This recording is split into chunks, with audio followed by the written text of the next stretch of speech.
The sound of boots crunching over frozen mud carried farther than any whisper. It was early morning, but the sun barely touched the horizon, hidden behind clouds thick with snow. The world was gray, quiet except for the faint hum of distant artillery, like the heartbeat of a giant buried underground. Private Thomas Hale pulled his coat tighter, though it did little to stop the cold that clawed through every layer. His hands trembled, not only from the freezing air, but from the weight of what each new day meant. He was 22, but the lines on his face looked older now, etched by exhaustion, fear, and nights spent staring into the dark, wondering if he would ever see home again. The trench he stood in was more than just a line in the dirt. It was his whole world. For weeks, it had smelled of damp earth, stale rations, and the faint metallic tang of old blood, but the soldiers no longer noticed. They were used to the cold mud that sucked at their boots, the rats that darted between them, and the eerie silence that came right before the shelling began. It was life now, and Thomas hated how normal it felt. A soldier in World War II was supposed to be brave, supposed to fight for honor, but in truth, most of them, including Thomas, were just trying to stay alive. Next to him, Corporal James Whitmore leaned against the trench wall, chewing on a piece of hard bread like it was the finest meal in the world. His uniform was caked with mud, his helmet dented from some close call weeks ago, but he still managed to smile every now and then, as if pretending nothing was wrong kept him sane. "Don't look so grim, Hale," he muttered, his voice rough from days of shouting over gunfire. "The war will end before we're old men. We'll go home. You'll see." Thomas didn't answer. Words like that felt empty here. Too many men had said the same thing before being carried away on stretchers, silent and still. He forced himself to nod, though, because he wanted to believe it too. Somewhere beyond the trench, the faint sound of shouting carried through the cold air. It wasn't gunfire yet, just voices, sharp and hurried, like warnings being passed along. Both Thomas and James straightened. The quiet never lasted long. For a soldier in this war, danger wasn't just on the battlefield. It was everywhere. Hunger gnawed at them as much as bullets. The cold froze their fingers until they could barely hold their rifles. And the waiting, the endless waiting, sometimes felt worse than the fighting itself. It gave them too much time to think, too much time to imagine the faces of family they might never see again. Thomas closed his eyes for a moment, picturing his mother's kitchen, warm bread on the table, and his little sister laughing as she spilled flour on the floor. The memory felt like a dream from another life. Here, there was no laughter, no warmth, only mud, fear, and the constant question that haunted every man who wore the uniform. Would this be the day he didn't come back? The shout came again, louder this time, cutting through the stillness. The men tensed, hands tightening around their rifles. James spat the last of his bread onto the ground and muttered, "Here we go." A figure stumbled into the trench. A messenger, his coat torn, face streaked with dirt. His breath came in short, panicked gasps. "They're moving," he said, eyes wide with urgency. Enemy patrols spotted, getting closer. The air seemed to thicken around them. Thomas's heart pounded against his ribs, faster with every second. His hands trembled as he gripped his rifle. He told himself to breathe, to stay calm, but his body wouldn't listen. Somewhere far off, the distant thud of artillery began again, like the slow drum of approaching thunder. The sound grew, echoing across the barren landscape, until the ground itself seemed to shiver beneath their boots. Snowflakes drifted lazily down, too calm for what was coming. James nudged Thomas, forcing a tight smile. "Stay low, kid. Keep your head down, and don't do anything stupid." His voice was steady, but his eyes gave him away. He was just as scared. The messenger slipped away to warn the others, leaving Thomas staring at the trench wall, trying not to imagine what waited beyond it. He could already hear movement in the distance, muffled but getting closer, boots crunching in the snow, the sound of men preparing for something violent and inevitable. The sun finally broke through the clouds for just a moment, glinting off a piece of metal half buried in the mud. Thomas's gaze locked on it, his mind racing with everything that could happen in the next hour. Every soldier in the trench seemed to hold their breath at once. The first crack of gunfire split the air, and then everything erupted. The gunfire came fast, sharp, and too close. Thomas ducked instinctively, his helmet scraping against the wooden plank behind him. Splinters of mud and dirt shot into the air as bullets struck the trench wall. Someone shouted orders, but the words were lost in the chaos. All Thomas could hear was his own heartbeat, pounding louder than the gunfire. James yanked him by the sleeve, pulling him lower into the mud.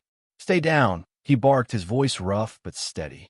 Thomas nodded, gripping his rifle so tight his knuckles turned white. He tried to steady his breathing, but every inhale felt ragged, broken. He had been in skirmishes before, but every time felt new. Every time felt like the first time he realized how close death could stand to him. The trench was alive with movement now. Soldiers scrambled into position, shouting to one another, their faces tense but focused. Boots pounded against the mud as men rushed past, their rifles ready. The smell of gunpowder already hung faintly in the air, mixing with the cold, damp earth. James peeked over the trench edge for a split second, then ducked back down, cursing under his breath. "They're close. Closer than I thought."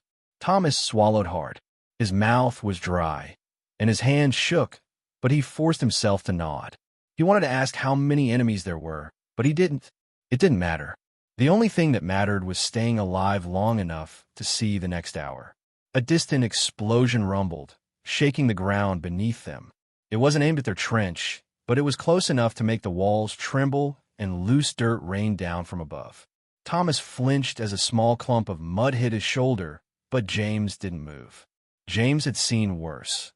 He always seemed unshakable, even when he admitted later that he was just as scared as everyone else. A soldier to their right raised his head too high, too fast. A sharp crack echoed, and he dropped instantly, collapsing into the mud without a sound. Thomas stared for a second too long, frozen, his stomach twisting as reality hit him again. It didn't take much, just one mistake 1 inch too high, and you were gone. "Eyes on me, kid," James said quickly, pulling Thomas's gaze away. His tone was firm, but not unkind. "Don't think about anything else. Just do what you need to do." Thomas nodded again, trying to push the image of the fallen soldier from his mind. But he couldn't, not fully. He could still see the man's hand lying limp in the mud, fingers twitching slightly before going still. The gunfire grew louder, closer. Shadows moved beyond the trench, figures darting through the snow and smoke. Thomas could hear them shouting in a language he didn't understand, their voices sharp, angry, and full of urgency. "On my mark," James said, leaning closer so Thomas could hear him over the chaos. "We wait for them to get closer. Don't fire until I tell you." Thomas's heart pounded so hard it felt like it might burst. His fingers twitched nervously against the trigger of his rifle. He tried to focus, to slow his breathing the way James had taught him before, but his body wouldn't listen. The sound of footsteps grew louder. The enemy was getting closer, close enough now that Thomas could almost feel them through the ground.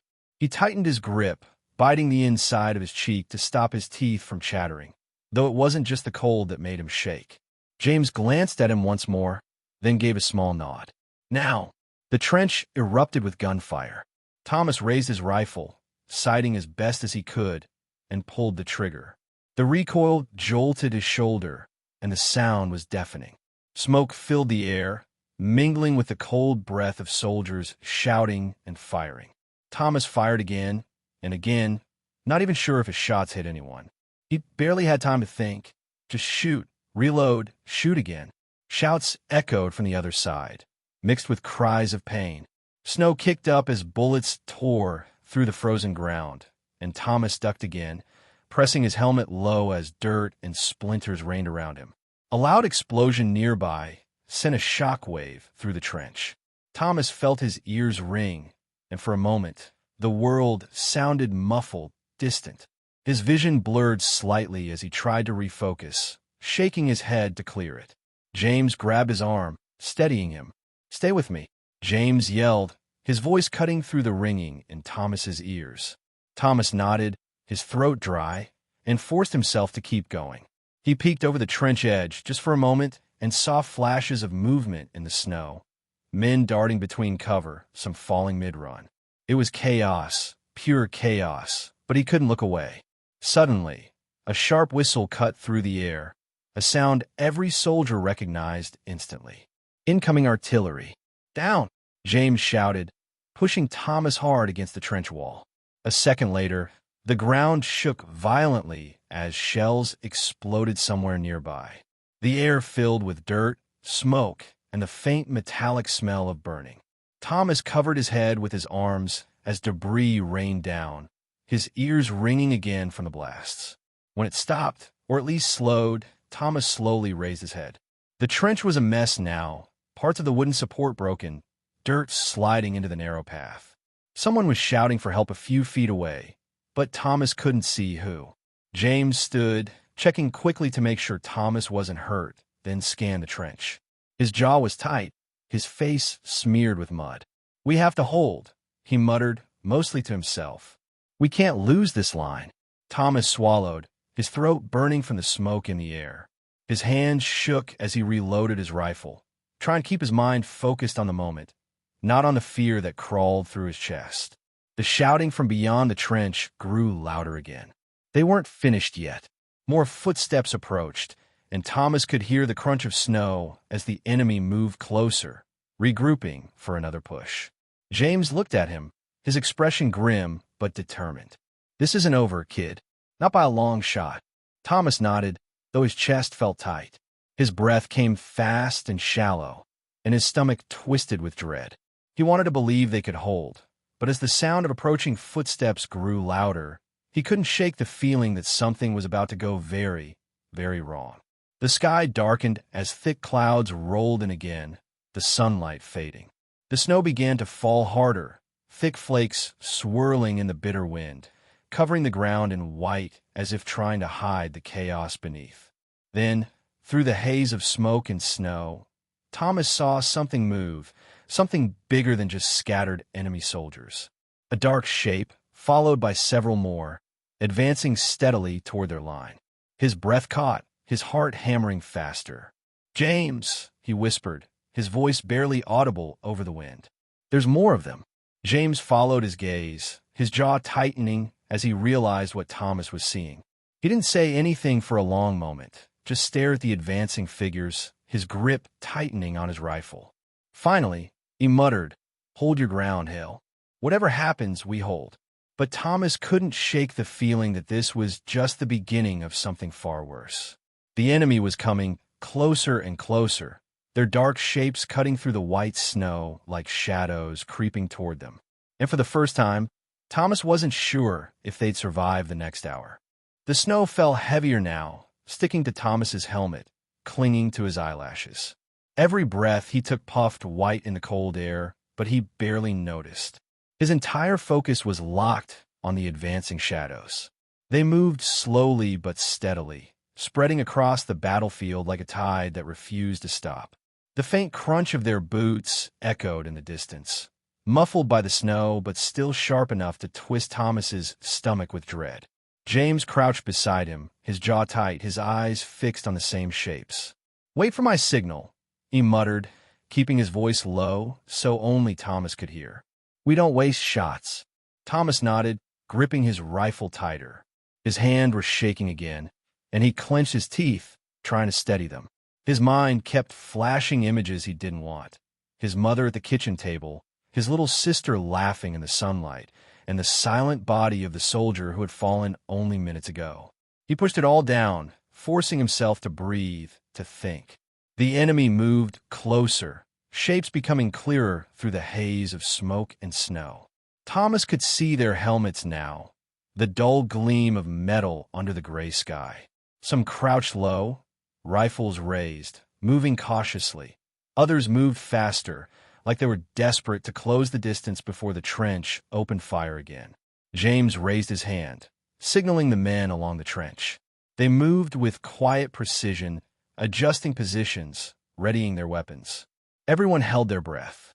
The silence stretched, broken only by the crunching of snow and the distant echo of artillery somewhere far away. Then James dropped his hand. Gunfire exploded from the trench. The sharp cracks echoed across the frozen ground, mixing with the screams of men caught in the open. Thomas fired, his shoulder jolting with every shot. He didn't stop to see if he hit anyone. He just aimed, fired, reloaded, and fired again, his body moving on instinct. The air filled with smoke and flying snow, making it hard to see. Thomas squinted through the haze, catching glimpses of figures falling, others darting for cover. The enemy fired back, bullets slamming into the trench walls, sending chunks of dirt and splinters of wood flying. A soldier a few feet away from Thomas cried out, clutching his arm as blood seeped through his coat. Another man pulled him down, pressing him against the trench wall to keep him out of the line of fire. No one had time to stop and help. Not now. Thomas ducked as a bullet whizzed past, close enough to hear the faint hiss as it cut through the air. His heart pounded harder with every second. He reloaded again, fumbling slightly with numb fingers, then raised his rifle once more. Through the smoke, Thomas caught sight of one soldier breaking from cover, charging toward the trench. Without thinking, he fired. The figure dropped, disappearing into the snow. Thomas froze for half a second, staring, his stomach twisting, but James's voice snapped him back. Keep firing. Don't stop. Thomas forced himself to keep going, pulling the trigger again and again. His shoulder ached from the recoil, his hands numb from the cold, but he didn't stop. He couldn't. The enemy pressed forward, some getting dangerously close. Grenades exploded nearby, sending dirt and snow into the air, rattling the trench walls. Thomas ducked again, coughing as smoke filled his lungs. Reload! James shouted, crouching beside him. His own face was streaked with mud, his helmet tilted slightly from close call. He grabbed Thomas's arm briefly, giving him a sharp look. You're doing fine, kid. Just keep breathing. Thomas nodded, swallowing hard, his throat dry. He tried to focus only on James's voice, blocking out the chaos around him. But it was impossible to ignore the screams, the sharp cracks of gunfire, the sickening thuds of bullets finding their marks. Minutes felt like hours. Time moved strangely in the trench, every second stretched, filled with too much sound, too much fear. Then suddenly the gunfire thinned. The shapes in the distance began to pull back, retreating slowly into the haze.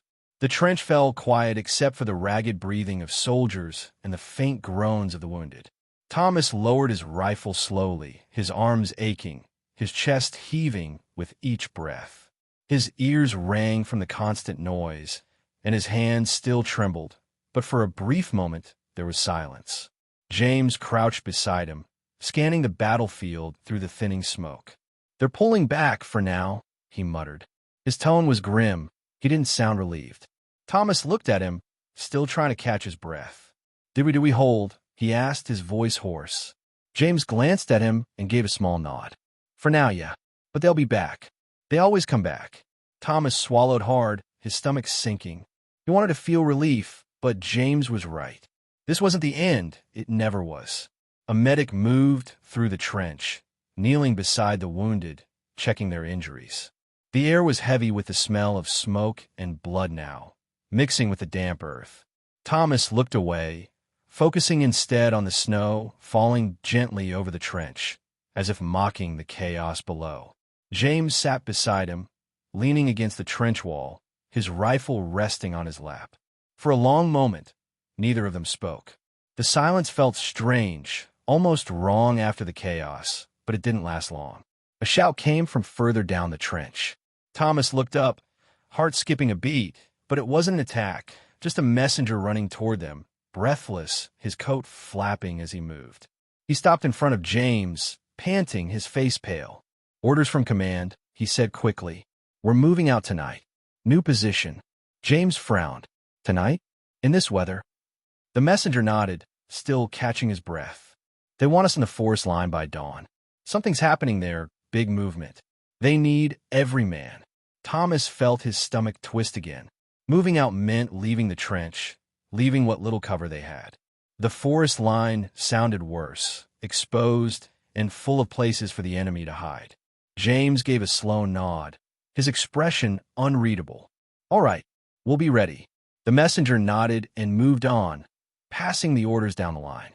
Thomas looked at James, his chest tightening. "The forest?" he asked quietly. James didn't answer right away. He stared at the snow-covered ground, his jaw tight, then finally looked at Thomas. "Yeah, the forest." He paused, then added, "It's going to be bad, kid. Worse than today. But we don't have a choice." Thomas nodded slowly, his throat tight. He looked down at his hands, still trembling slightly, and took a deep breath, trying to steady himself. The sky darkened further, the sun disappearing behind thick clouds. The snow kept falling, covering everything in white, softening the battlefield as if trying to hide what had happened.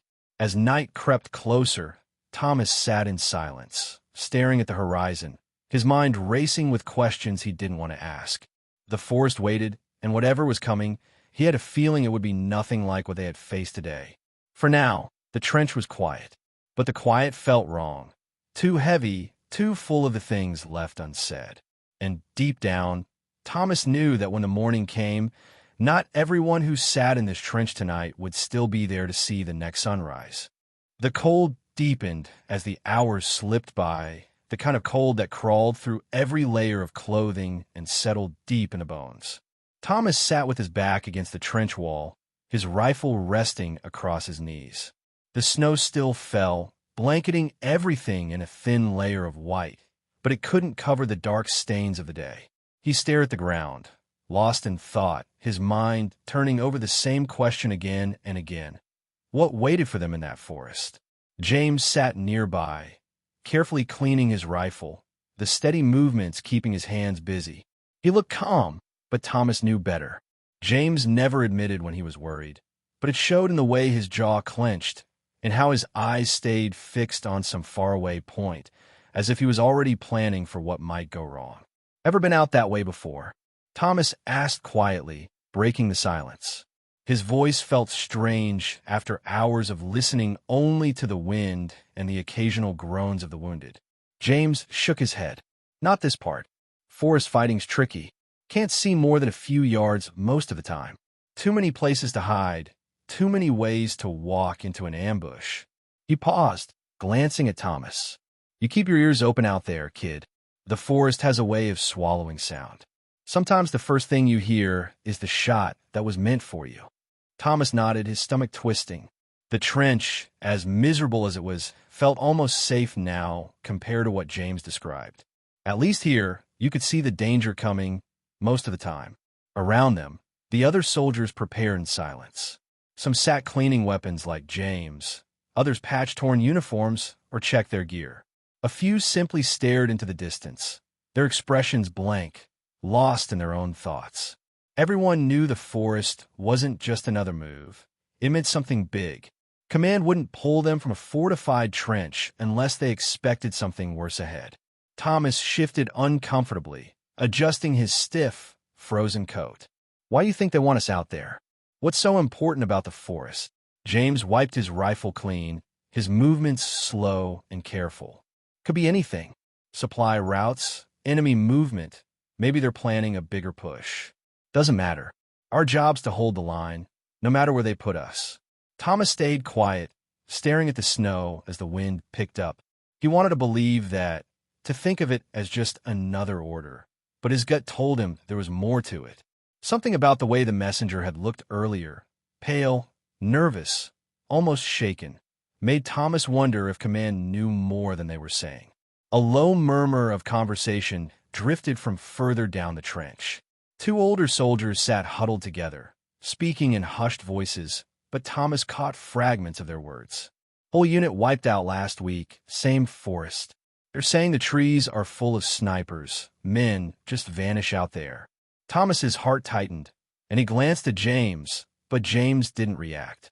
He must have heard it too, but he kept his face blank, his hands steady on the rifle. When night finally fell, the world seemed to grow even colder. The snow reflected the dim light of the moon, casting everything in a pale glow. Orders were passed quietly down the line, and men began to stand, shouldering their rifles, checking their packs one last time. Thomas followed James as they climbed from the trench, their boots sinking into the snow. The air outside felt heavier, colder, as if the land itself knew what was coming. They moved in a single line, silent except for the crunch of snow underfoot. The battlefield stretched out before them, ghostly in the moonlight. Dark shapes littered the ground, half buried under snow, reminders of the fight that had raged only hours before. Thomas forced himself not to look too closely, keeping his eyes on James's back as they moved. The further they walked, the quieter everything became. Even the distant artillery seemed to fade, replaced by the soft whisper of the wind through the trees ahead. The forest loomed in the distance, dark and still, its edges shrouded in mist. As they approached, Thomas felt the weight of it settle over him. The trees stood tall and silent, branches heavy with snow, their dark trunks forming endless rows that disappeared into the shadows. It looked peaceful at first glance, almost beautiful, but there was something about it that felt wrong, too quiet, too still, like the forest was holding its breath. James slowed slightly, glancing back at Thomas. "Stay close. Don't wander. And whatever you do, keep your eyes moving. You never know where they'll be watching from." Thomas nodded, swallowing hard. His hands tightened on his rifle as they stepped beneath the trees. The forest swallowed them quickly. The snow muffled their footsteps, and the branches above blocked most of the moonlight, leaving only faint glimmers of silver on the ground. The air smelled different here, damp earth, old wood, and something else Thomas couldn't place, something faint but sharp, like smoke carried on the wind. They moved in silence, weaving carefully between trees, following the faint path ahead. Every creak of a branch, every rustle of falling snow made Thomas's heart race. He kept glancing left and right, expecting to see movement, but there was nothing. The deeper they went, the more oppressive the forest felt. The trees seemed to close in around them, and the silence grew heavier, pressing against Thomas's ears until even his own breathing sounded too loud. James walked ahead, calm but alert, scanning the trees with careful eyes. Every so often, he'd raise his hand, signaling for the men to stop, and they would wait in tense silence, listening for anything unusual before moving again.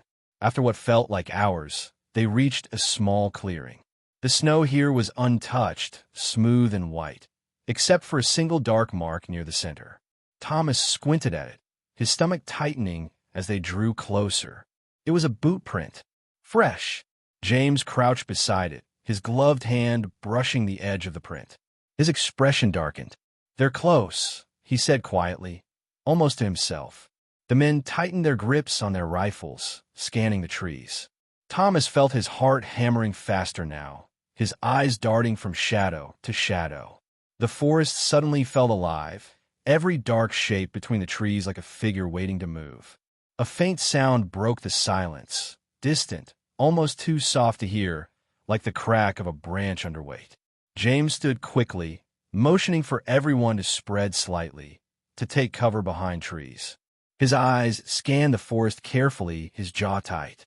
Thomas crouched low behind a thick trunk, his breath held, his rifle raised.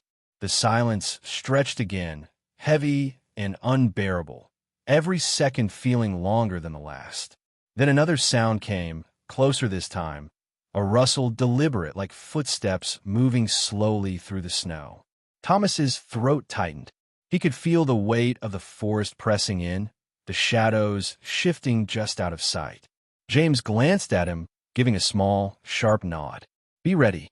Thomas adjusted his grip, his finger hovering over the trigger, his breath shallow.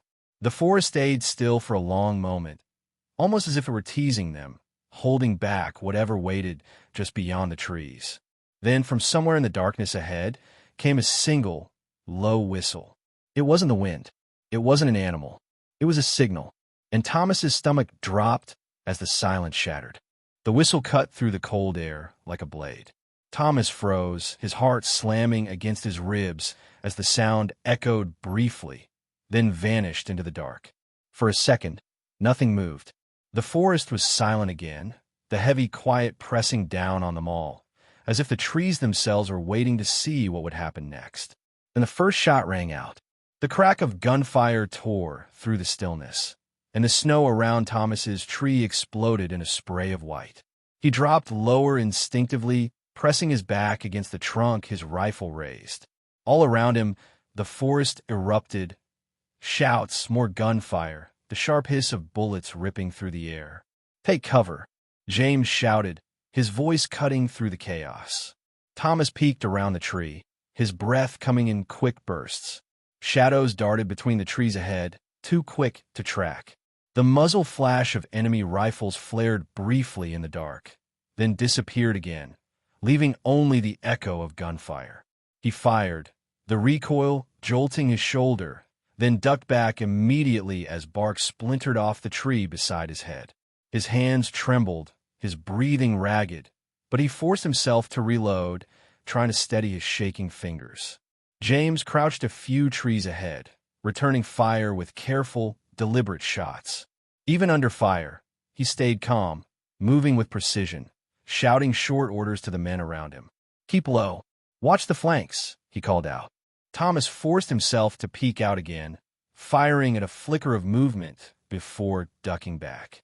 His chest felt tight, his heart pounding so fast he thought it might burst.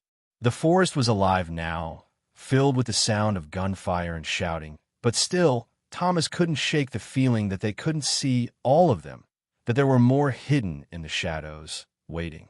The snow muffled their movements, but every now and then Thomas caught the faint crunch of boots shifting closer. The enemy was moving, circling, trying to push them further into the forest. A soldier to Thomas's left cried out as a bullet tore through his leg. He collapsed into the snow, clutching the wound, his rifle slipping from his grasp. Another man crawled over, dragging him behind a tree, shouting for a medic. Thomas, try not to think about how quickly it could be him lying there instead. He forced his attention back to the trees, scanning for any sign of movement. Another shot rang out from somewhere high up. A chunk of snow fell from a branch above Thomas, and he glanced upward just in time to see the faint outline of a figure crouched in the branches of a pine tree. "Sniper!" he shouted, pointing. James immediately turned, firing toward the tree. The sniper ducked lower, returning fire, but James's shots forced him to shift position. Another soldier took the chance, aiming carefully before firing. The figure in the tree jerked, then slumped, falling heavily into the snow below. But there was no time to breathe. More shots came from the left, forcing Thomas to duck again. The fight dragged on, minutes stretching into what felt like hours. The air was thick with smoke from rifle fire, the smell sharp and bitter, mixing with the damp scent of pine and frozen earth. Thomas's arms ached from the weight of his rifle, his fingers numb from the cold, but he kept going, firing whenever he caught even the faintest movement. Then, as suddenly as it began, the gunfire started to slow. The shouts grew quieter, the echo of shots further apart. Through the haze, Thomas could see shadows pulling back, retreating deeper into the trees. "Hold your fire," James called out, standing slightly to get a better view. His breath puffed in the cold air, his face tense. Thomas stayed crouched, his rifle still raised, scanning the trees nervously. His ears rang from the gunfire, and every rustle of branches made his stomach tighten. Finally, the forest grew quiet again. The only sound was the heavy breathing of the soldiers and the faint crack of settling snow. James moved closer, crouching beside Thomas. "You all right, kid?" he asked, his voice low but steady. Thomas nodded, though his hands still shook. "Yeah, I think so." His voice was hoarse, and he realized he hadn't taken a proper breath in minutes. James gave him a quick pat on the shoulder before glancing around at the others. "Stay sharp. They'll be back." This wasn't it. Thomas swallowed hard, looking out into the shadows where the enemy had disappeared. The trees stood silent again, the snow untouched beyond the scattered footprints and dark stains of the fight. But it didn't feel over. If anything, the silence felt heavier now, like the forest was holding something back. The medic moved quietly through the group, tending to the wounded. One man sat against a tree, his arm bandaged, his face pale, but determined to stay on his feet. Another lay on the ground, too still, covered by a thin blanket of snow as the others avoided looking at him. Thomas's stomach twisted at the sight. He forced himself to look away, staring instead at the endless rows of trees. James crouched near the edge of the clearing, studying the ground. Thomas joined him, glancing down. Footprints, dozens of them, scattered across the snow, leading in different directions, but one set stood out. They were heavier, deeper, moving in a straight line deeper into the forest, almost as if someone had been leading the others. "See that?" James said quietly. Thomas nodded. "A leader. Maybe. Or maybe someone important enough they're guarding," James said. His jaw tightened. "Whatever it is, Command going to want to know." Thomas looked back at the trees, following the trail with his eyes until it disappeared into the shadows. Something about it made his chest tighten. Whoever made those prints had walked calmly, without rushing, even while the fight raged. Whoever it was, they weren't afraid. The thought unsettled him more than the fight itself. As the men regrouped, James gave quiet instructions, preparing them to move again. The forest wasn't safe to stay in one place too long, not with snipers and patrols moving so freely. Thomas checked his rifle again, his fingers stiff but careful. His thoughts wandered briefly to home, to the life he'd left behind, but he pushed it away quickly. There was no room for that here, not when every step could be the last. As they prepared to move, a light breeze rustled through the trees, carrying with it a faint sound. Thomas stiffened, tilting his head. It was distant, almost too soft to catch, but it was there, a low hum, like an engine, far away but moving closer. James heard it too. He glanced at Thomas, his eyes narrowing. "Vehicles," he murmured. The sound grew slightly louder, echoing through the forest in uneven bursts, as if the engines were struggling against the snow. James stood, signaling the men to stay low, to move carefully. "They're bringing something in," he said quietly. Thomas tightened his grip on his rifle, his breath catching. The forest felt heavier now, every shadow stretching deeper as the sound grew closer. Whatever was coming, it wasn't just another patrol, and Thomas couldn't shake the feeling that this was only the beginning of something much worse. The low hum of engines grew louder, weaving through the forest like a warning. Thomas crouched low behind a fallen log, his breath shallow as he listened. The sound was strange here, unnatural against the quiet of the trees. Vehicles meant movement, supplies, reinforcements, or something far worse. James knelt a few feet away, scanning the dark ahead. His face was unreadable, but Thomas could see the way his fingers tightened on his rifle. Around them, the other soldiers shifted silently into position, their eyes locked on the same distant noise. "Stay low," James whispered, his voice barely above a breath. "We don't know how many." Thomas nodded, his heart pounding so loud he worried someone could hear it. The forest felt alive now, every branch seeming to lean closer, every shadow stretching long in the faint moonlight. The engines grew louder, then slowed, as if the vehicles had stopped somewhere nearby. A faint light flickered through the trees, dancing off the snow in dull orange glows. Thomas adjusted his position, straining to see. Through the branches, he caught glimpses of movement, several dark shapes, men climbing down from trucks, their boots sinking into the snow. A faint murmur of voices carried through the forest, sharp and clipped, though Thomas couldn't make out the words. James signaled for them to hold position, his hand raised in a tight fist. The men froze, crouched low, barely breathing. Thomas's gaze shifted to the vehicles. There were at least 2 trucks, maybe 3, their sides covered with snow and dirt. Soldiers moved around them quickly, unloading crates, setting up a perimeter. Whatever they were doing, it wasn't just a passing patrol. One figure stood out among the rest, a man in a long coat, standing near the trucks, giving orders with sharp gestures. His posture was calm, steady, almost too confident for someone this deep in enemy territory. Thomas felt a chill as he watched him. This was the same feeling he had when he saw the footprints earlier. Whoever that man was, he wasn't just another soldier. James followed his gaze, his jaw tightening slightly. He didn't say anything, but Thomas could tell he noticed too. A faint murmur rippled through their group as one of the younger soldiers, crouched to Thomas's right, whispered, "What do you think they're doing?" "Quiet," James hissed without turning. The soldier ducked lower, biting his lip. Minutes passed slowly as they watched.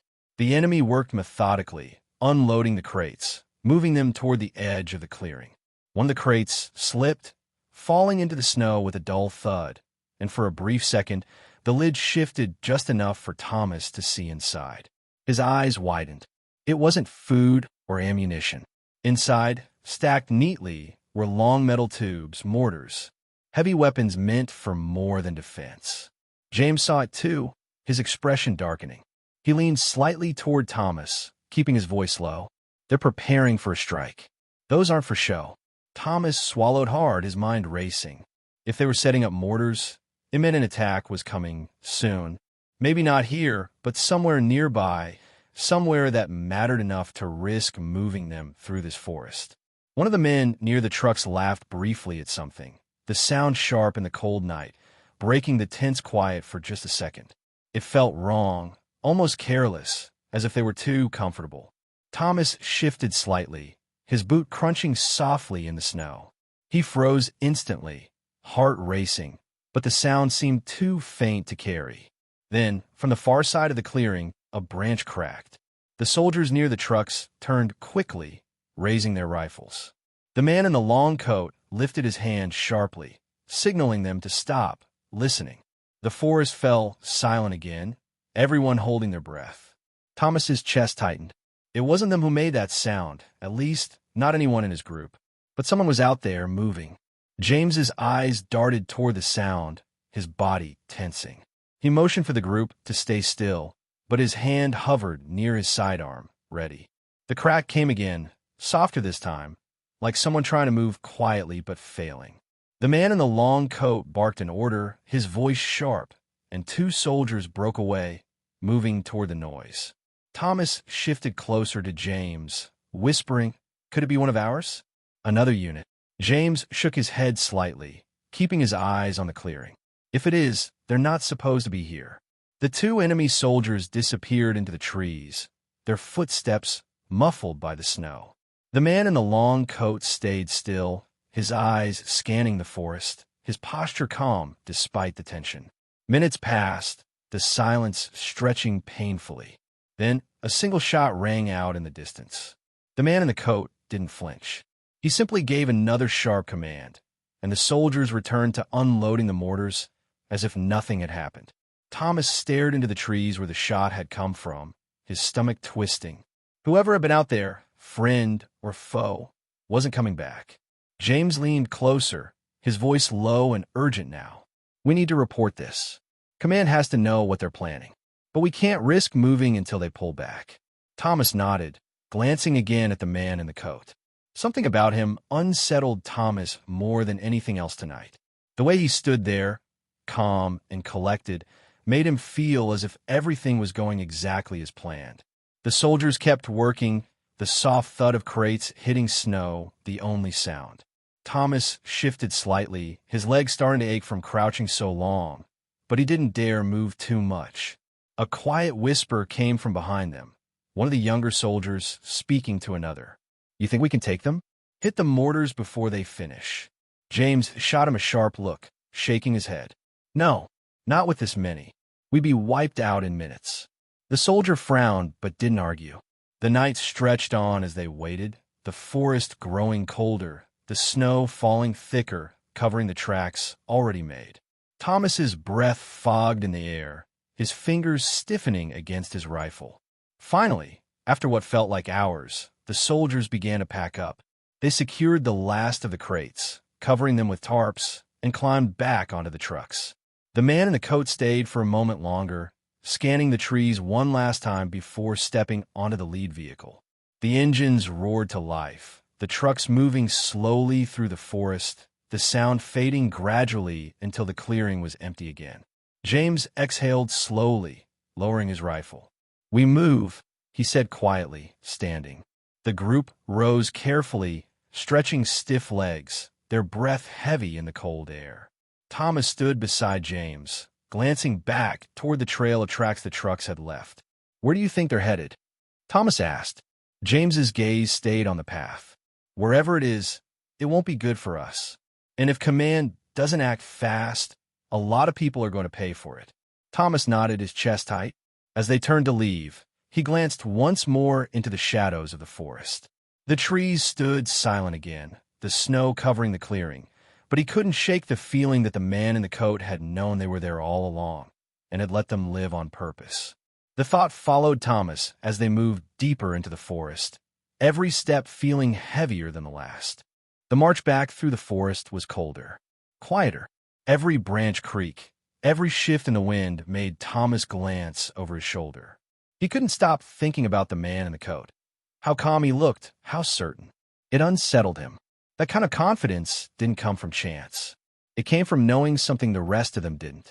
James moved silently beside him, one hand resting on his rifle, the other tucked into his coat for warmth. His pace was steady, but Thomas noticed he kept glancing upward, scanning the trees. Maybe he felt it too, the sense that they weren't alone, even now. They were halfway to their fallback point when the wind shifted. The scent hit them like a warning. Smoke. Faint, but definitely there. Not from gunfire or explosions. This was slower. Controlled. Something burning. James stopped and crouched, raising a closed fist. Everyone behind him followed suit, ducking low, waiting. Thomas knelt beside a tree, nose tingling from the smell. "Is that?" James nodded. "Campfire. Not ours." They moved more slowly after that, weaving through thicker brush, keeping their heads low. The smoke led them not far off their planned path, and soon they spotted a dim flicker of orange through the trees. James motioned for Thomas to follow. They crept closer, careful not to snap branches or disturb the snow.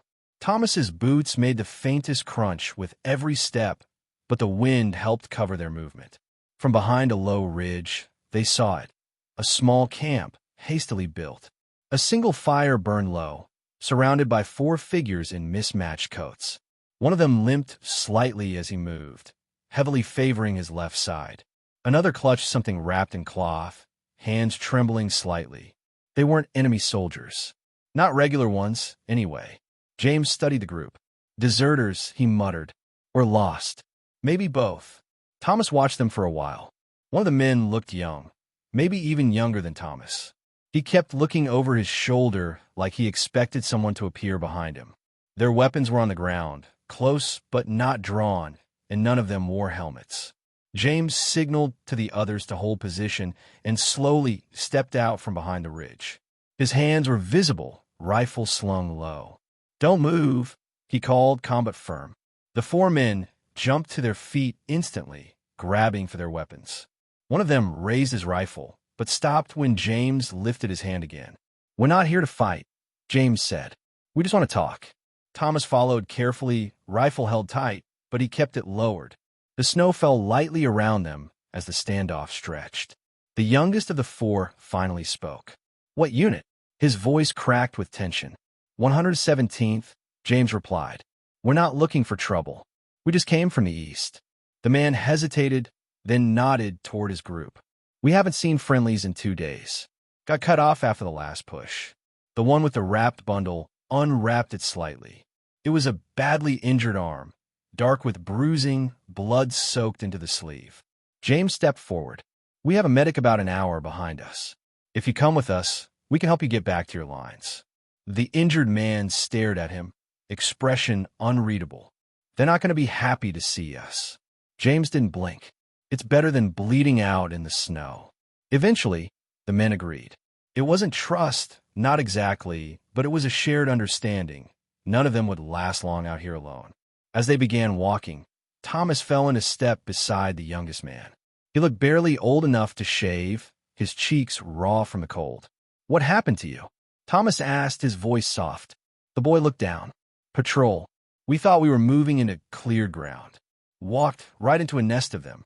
Only 4 of us made it out." Thomas didn't ask what happened to the rest. He didn't need to.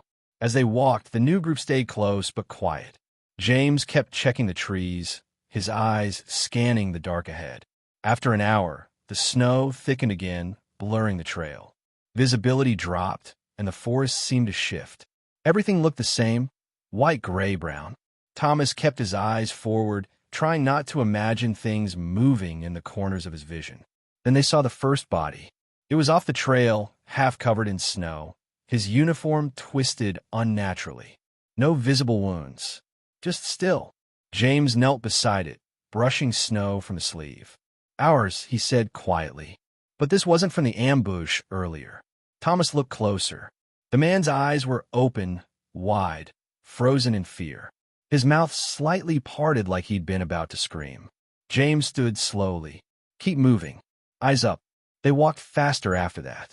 The forest, once eerily quiet, now felt restless. Every gust of wind like a whisper, every creak of a branch like a warning. Thomas's thoughts spiraled as they moved. He kept seeing that man's face, frozen not just in death, but in terror. Something had gotten to him. Something silent. When they reached their fallback point, it was clear something had gone wrong. The outpost, just a series of foxholes and shallow dugouts, was empty. No guards. No fires. No tracks leading away. Just silence. James stopped, scanning the area. They were supposed to hold here. Thomas walked slowly through the site, his boots sinking into the snow. A kettle sat beside a cold fire pit, half full of frozen water. A helmet rested on the edge of a foxhole, dusted in snow, as if someone had set it down just moments before disappearing. No signs of fight, no blood, no shell casings, just gone. James turned to Thomas, his voice low. We need to move. Now. But where did they go? James didn't answer. They began setting up a temporary camp in silence, but no one slept. The injured man's wound was rewrapped. The others sat with their backs to trees, rifles clutched tight. Thomas sat beside James as the wind picked up again. Do you think the enemy took them? James didn't look at him. I think something's happening out here. Something bigger than we were told. Thomas thought about the man in the coat, about the footprints, about the truckloads of mortars and the man frozen in fear. And he realized something that made his chest tighten. They weren't just fighting another army out here. They were walking into something planned, something already in motion, and no one had told them the truth. The forest seemed to breathe around them that night. Every time the wind shifted, Thomas felt like something was watching just beyond the edges of the firelight. Their camp was quiet, the only sound the soft crackle of the tiny, carefully hidden fire they dared to light for warmth. James sat across from him, staring into the flames, his face drawn and shadowed. He hadn't said much since they found the abandoned outpost. None of them had. It felt like speaking too loudly might draw something out of the trees. The deserters sat a little apart, huddled together, whispering in low voices. The injured man shifted occasionally, wincing as he adjusted his arm, but he didn't complain. Every so often, his eyes darted toward the darkness, like he expected something to come out of it. Thomas sat with his rifle across his lap, staring into the fire as his thoughts spun. He couldn't stop picturing the empty outpost, the helmet, the frozen kettle, the way it looked like people had just vanished. Finally, he broke the silence. What do you think happened to them? James didn't look up from the fire. You already know what I think. Thomas hesitated. You think it was them? The trucks? The mortars? James looked up then, his eyes catching the faint firelight. I think someone's clearing the forest. Quietly. No shelling, no big attacks. Just erasing anyone in the way. The words sent a chill through Thomas, colder than the snow. But why? Why not just push forward like they always do? James shook his head slightly. Because this isn't about territory. This is about setting something up. Something big. You saw those mortars. They're not for defense. They're planning a strike, and they don't want anyone left alive out here to warn command. Thomas swallowed, his chest tightening. Do you think they know we're here? James didn't answer right away. He stared back into the fire, his jaw tight. Maybe. Maybe they just don't care. Not yet. The wind picked up, blowing through the trees, scattering snow across the ground. One of the deserters shifted uncomfortably, muttering something under his breath. James glanced at them, his voice sharp. Keep quiet. Sound carries in forests like this. The younger deserter looked up, his face pale. You think they're close? James didn't answer, which was worse than saying yes. Thomas adjusted his grip on his rifle, glancing into the darkness. The trees swayed slightly in the wind, branches creaking, shadows stretching. He kept expecting to see movement, some flicker of life, but there was nothing. Hours passed slowly. No one slept. The fire burned low, barely more than glowing embers now, throwing faint orange light over their faces. At some point, James stood, stretching his legs. "I'm going to scout ahead. Make sure we're clear." Thomas looked up sharply. "You can't go alone." James gave him a small, reassuring nod. "I'll stay close. Just keep watch while I'm gone. If anything happens, you move. Don't wait for me." Thomas's stomach twisted, but he didn't argue. James slipped into the trees, his figure vanishing almost instantly in the shadows. The silence felt heavier after he left. Thomas sat stiffly, every muscle tense, straining to hear anything beyond the wind. The deserters whispered again, their voices uneasy. Minutes stretched. Maybe half an hour passed. Maybe more. Thomas had lost track of time. The darkness pressed closer, the forest feeling tighter, like the trees were leaning in to listen. Then, faintly came a sound. A branch snapping. Thomas stood instantly, rifle raised, his breath catching. The deserters froze, their eyes wide, staring into the dark. Another sound followed. Soft footsteps, careful, deliberate. Too deliberate to be an animal. Thomas crouched low, trying to peer through the trees, his heart racing. "James," he called softly, almost a whisper. No answer. The footsteps grew closer, slow and measured. Whoever it was, they weren't rushing. They were taking their time. The youngest deserter shifted nervously, his hands gripping his rifle too tight. "It's them," he whispered hoarsely. Thomas raised a hand quickly, signaling for silence. He crouched lower, steadying his breathing, trying to listen. The steps stopped suddenly. For a long, tense moment, there was nothing. Just silence, thick and heavy. Then a voice came from the trees, calm, steady, almost too calm. "You shouldn't be here." Thomas froze, his stomach twisting. The voice wasn't James. It carried an accent he couldn't quite place, and it sounded familiar. The deserters shifted, glancing at each other nervously. "Who's there?" Thomas called back, trying to keep his voice steady. The voice didn't answer immediately. Then, slowly, it came again. "You were warned once. You won't be warned again." Thomas's heart pounded harder. "Show yourself," he called, raising his rifle higher. No response. The silence stretched again, thicker now, almost unbearable. Then, faintly, further off this time, came the sound of footsteps retreating. Slow, measured, not rushed. Thomas stayed frozen for several long moments, his rifle still raised, his breath sharp in the cold air. Finally, when the sounds faded completely, he lowered his weapon slightly, glancing at the others. The younger deserter looked pale, his hands trembling. What was that?" Thomas didn't answer. He just kept staring into the darkness where the voice had come from. Minutes later, James returned, stepping into the faint glow of the dying fire. His face was grim. "You heard it too?" Thomas asked immediately. James paused, looking at him closely. "What did you hear?" Thomas swallowed. "A man," he spoke, "said we shouldn't be here." James's jaw tightened slightly. He glanced toward the trees, then back at Thomas. "Good. That means they're watching us." Thomas frowned. "Good. It means they haven't decided to kill us yet," James said quietly.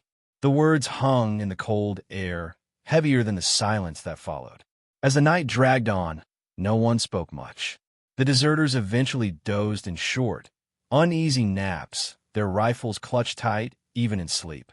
But Thomas couldn't close his eyes. He sat awake, staring into the dark, his mind replaying the voice, the way it sounded calm, almost certain. And the more he thought about it, the more he realized something that made his chest tighten. The man hadn't been surprised to find them there. He had been expecting them. Morning came with no warmth, only a pale gray light filtering weakly through the trees. The fire had burned down to ashes, leaving thin trails of smoke curling into the cold air. The forest looked almost peaceful in daylight, but Thomas knew better. The silence felt heavier now, like the trees were holding secrets they wouldn't share. James stood before anyone else stirred, scanning the woods with tired eyes. His breath misted in the air as he adjusted his rifle and crouched to check the tracks in the snow. Thomas sat nearby, his back against a tree, too tired to move but too restless to sleep. "Get them ready," James said without looking at him. "We move in 10. Thomas nodded, rubbing his numb fingers together to warm them. He glanced toward the deserters, who were slowly waking. The injured man groaned softly as he shifted, his arms still tightly wrapped in cloth. The younger deserter sat up quickly, blinking at the dim light, his hand instinctively reaching for his rifle even before his eyes were fully open. Thomas stood and moved closer to James, lowering his voice. "You think they'll follow us?" James's jaw tightened slightly. "They already are. Last night wasn't a warning, it was a message. They want us to keep moving. Question is why?" Thomas glanced around, suddenly aware of how exposed they were, even in daylight. "You think they're pushing us somewhere?" James's gaze stayed fixed on the snow-covered trail ahead. "Feels like it. We're not just running from them. We're being steered." The thought made Thomas's stomach twist. The idea that they weren't even in control of where they were going, that someone else had already decided their path, unsettled him deeply. The group packed quickly, eating nothing more than a few frozen scraps from their rations. No one complained. The tension was too heavy for words. They moved in a tight formation, staying close, every eye scanning the trees. The snow crunched softly under their boots, and every sound felt too loud in the quiet morning. Thomas stayed near James, trying to match his careful movements, his senses sharp. After an hour of walking, the forest began to change. The trees grew denser, their trunks closer together, branches heavy with snow. The air felt thicker, the light dimmer despite the rising sun. The deserters muttered quietly to each other. The younger one looked especially nervous, glancing behind them often. Finally, Thomas whispered, "Why would they want us to go deeper into the forest?" James kept walking, his eyes moving constantly. "Could be they want us further from our lines. Or maybe there's something they don't want us to see, and they're making sure we don't get close." Thomas thought about the mortars, about the man in the coat who had stood so calmly in that clearing. Whatever they were planning, it felt big enough to be worth all this effort. Suddenly, James stopped and crouched low, holding up a hand for silence. The group froze instantly, crouching or ducking behind trees. Thomas followed James's gaze to the snow ahead. There, barely visible beneath a thin layer of frost, were fresh tracks, boot prints, deep and deliberate, leading straight in the direction they were headed. "They're ahead of us," James murmured. Thomas's throat tightened. "How many?" James studied the prints carefully. "At least 6, maybe more. And they're moving slow, like they're waiting for something." The younger deserter cursed softly under his breath. James motioned for everyone to move carefully, following the prints, but keeping low, staying off the main path as much as possible. They followed for nearly 20 minutes, weaving between trees, until the tracks veered sharply left, leading to a narrow slope. James stopped them there, crouching again. At the top of the slope, faint voices drifted through the air, low, controlled, speaking in quick, clipped words. James signaled for them to hold position. He moved slightly forward, peering carefully through the branches. Thomas crawled beside him, heart pounding as he tried to catch a glimpse. Through a gap in the trees, they saw them. Enemy soldiers, 6 of them, standing near a cluster of fallen logs. They weren't setting up camp or building anything. They were waiting, watching the path below. James's eyes narrowed. "Ambush," he whispered. Thomas's heart raced faster. "For us." "Not just us," James said. "They're setting up for anyone moving through here. Could be scouts. Could be our whole unit if they send reinforcements." Thomas stared at the soldiers ahead, his grip tightening on his rifle. The men moved with calm efficiency, checking their weapons, scanning the trail below like hunters waiting for prey. James leaned closer to Thomas. "We can't take them head on. Too risky. But we need to get around them and warn command." Thomas nodded, but his stomach felt heavy. Moving around them meant leaving the safety of the thicker trees and risking open ground. Before they could move, a faint crack echoed through the forest. Not gunfire, but the sound of something breaking. The soldiers ahead stiffened instantly, rifles raised, eyes scanning the trees. Thomas froze, breath held. The sound hadn't come from them. Then, from further down the trail, came distant footsteps, multiple, steady, moving directly into the ambush. James's expression darkened. "It's one of ours." Thomas's chest tightened. "We can warn them." James shook his head sharply. "If we move now, we'll give ourselves away. We can't fight 6 of them and survive." Thomas's mind raced, his hands tightening on his rifle. Every second felt like an hour as the footsteps grew closer. Through the trees, Thomas caught sight of them. 2 men in their own uniforms, moving cautiously down the trail, unaware of what waited ahead. The enemy soldiers crouched lower, adjusting their rifles, their eyes locked on the trail. Thomas's breath quickened. He couldn't just sit there and watch. James grabbed his arm, his grip firm. "Don't," he whispered. "They'll be slaughtered," Thomas hissed back, his voice barely audible. "We can't save them," James said, his jaw tight. "Not if we want to finish this. If we die here, no one warns command." Thomas's chest felt tight, his heart hammering. The soldiers ahead shifted, their fingers tightening on their triggers, waiting for the perfect moment. The 2 men on the trail stepped closer, unaware, their boots crunching softly in the snow. Thomas clenched his teeth, his hands trembling. He knew James was right, but he also knew he couldn't just sit and do nothing. The first enemy soldier adjusted his aim, exhaling slowly as he prepared to fire. Thomas's finger twitched against his trigger. He knew he was about to make a choice that could change everything. Thomas's heart pounded so hard he thought it might give him away. The 2 soldiers on the trail had no idea they were seconds from walking into death. Snow crunched under their boots, slow and steady, like they were just on another cautious patrol. James's grip tightened on Thomas's arm. His voice was low but sharp, the words almost a hiss. "Don't. Not now." Thomas's fingers hovered over his trigger. His breath came quick, misting in the cold air. He could see the enemy soldiers clearly now, crouched low, rifles perfectly aimed. One of them shifted slightly, waiting for the exact moment. Thomas's chest burned.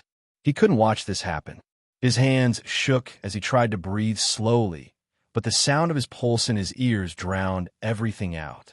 The lead enemy soldier exhaled, raising his rifle to his shoulder. The faint metallic click of a safety being released echoed in the stillness. Thomas snapped. He pulled the trigger. The shot tore through the silence, echoing through the trees like a crack of thunder. One of the enemy's soldiers jerked back, falling into the snow. For half a second, no one moved. Then the forest exploded with noise. Shouts rang out in a harsh, foreign tone. The other enemy soldiers ducked low, spinning to find where the shot had come from.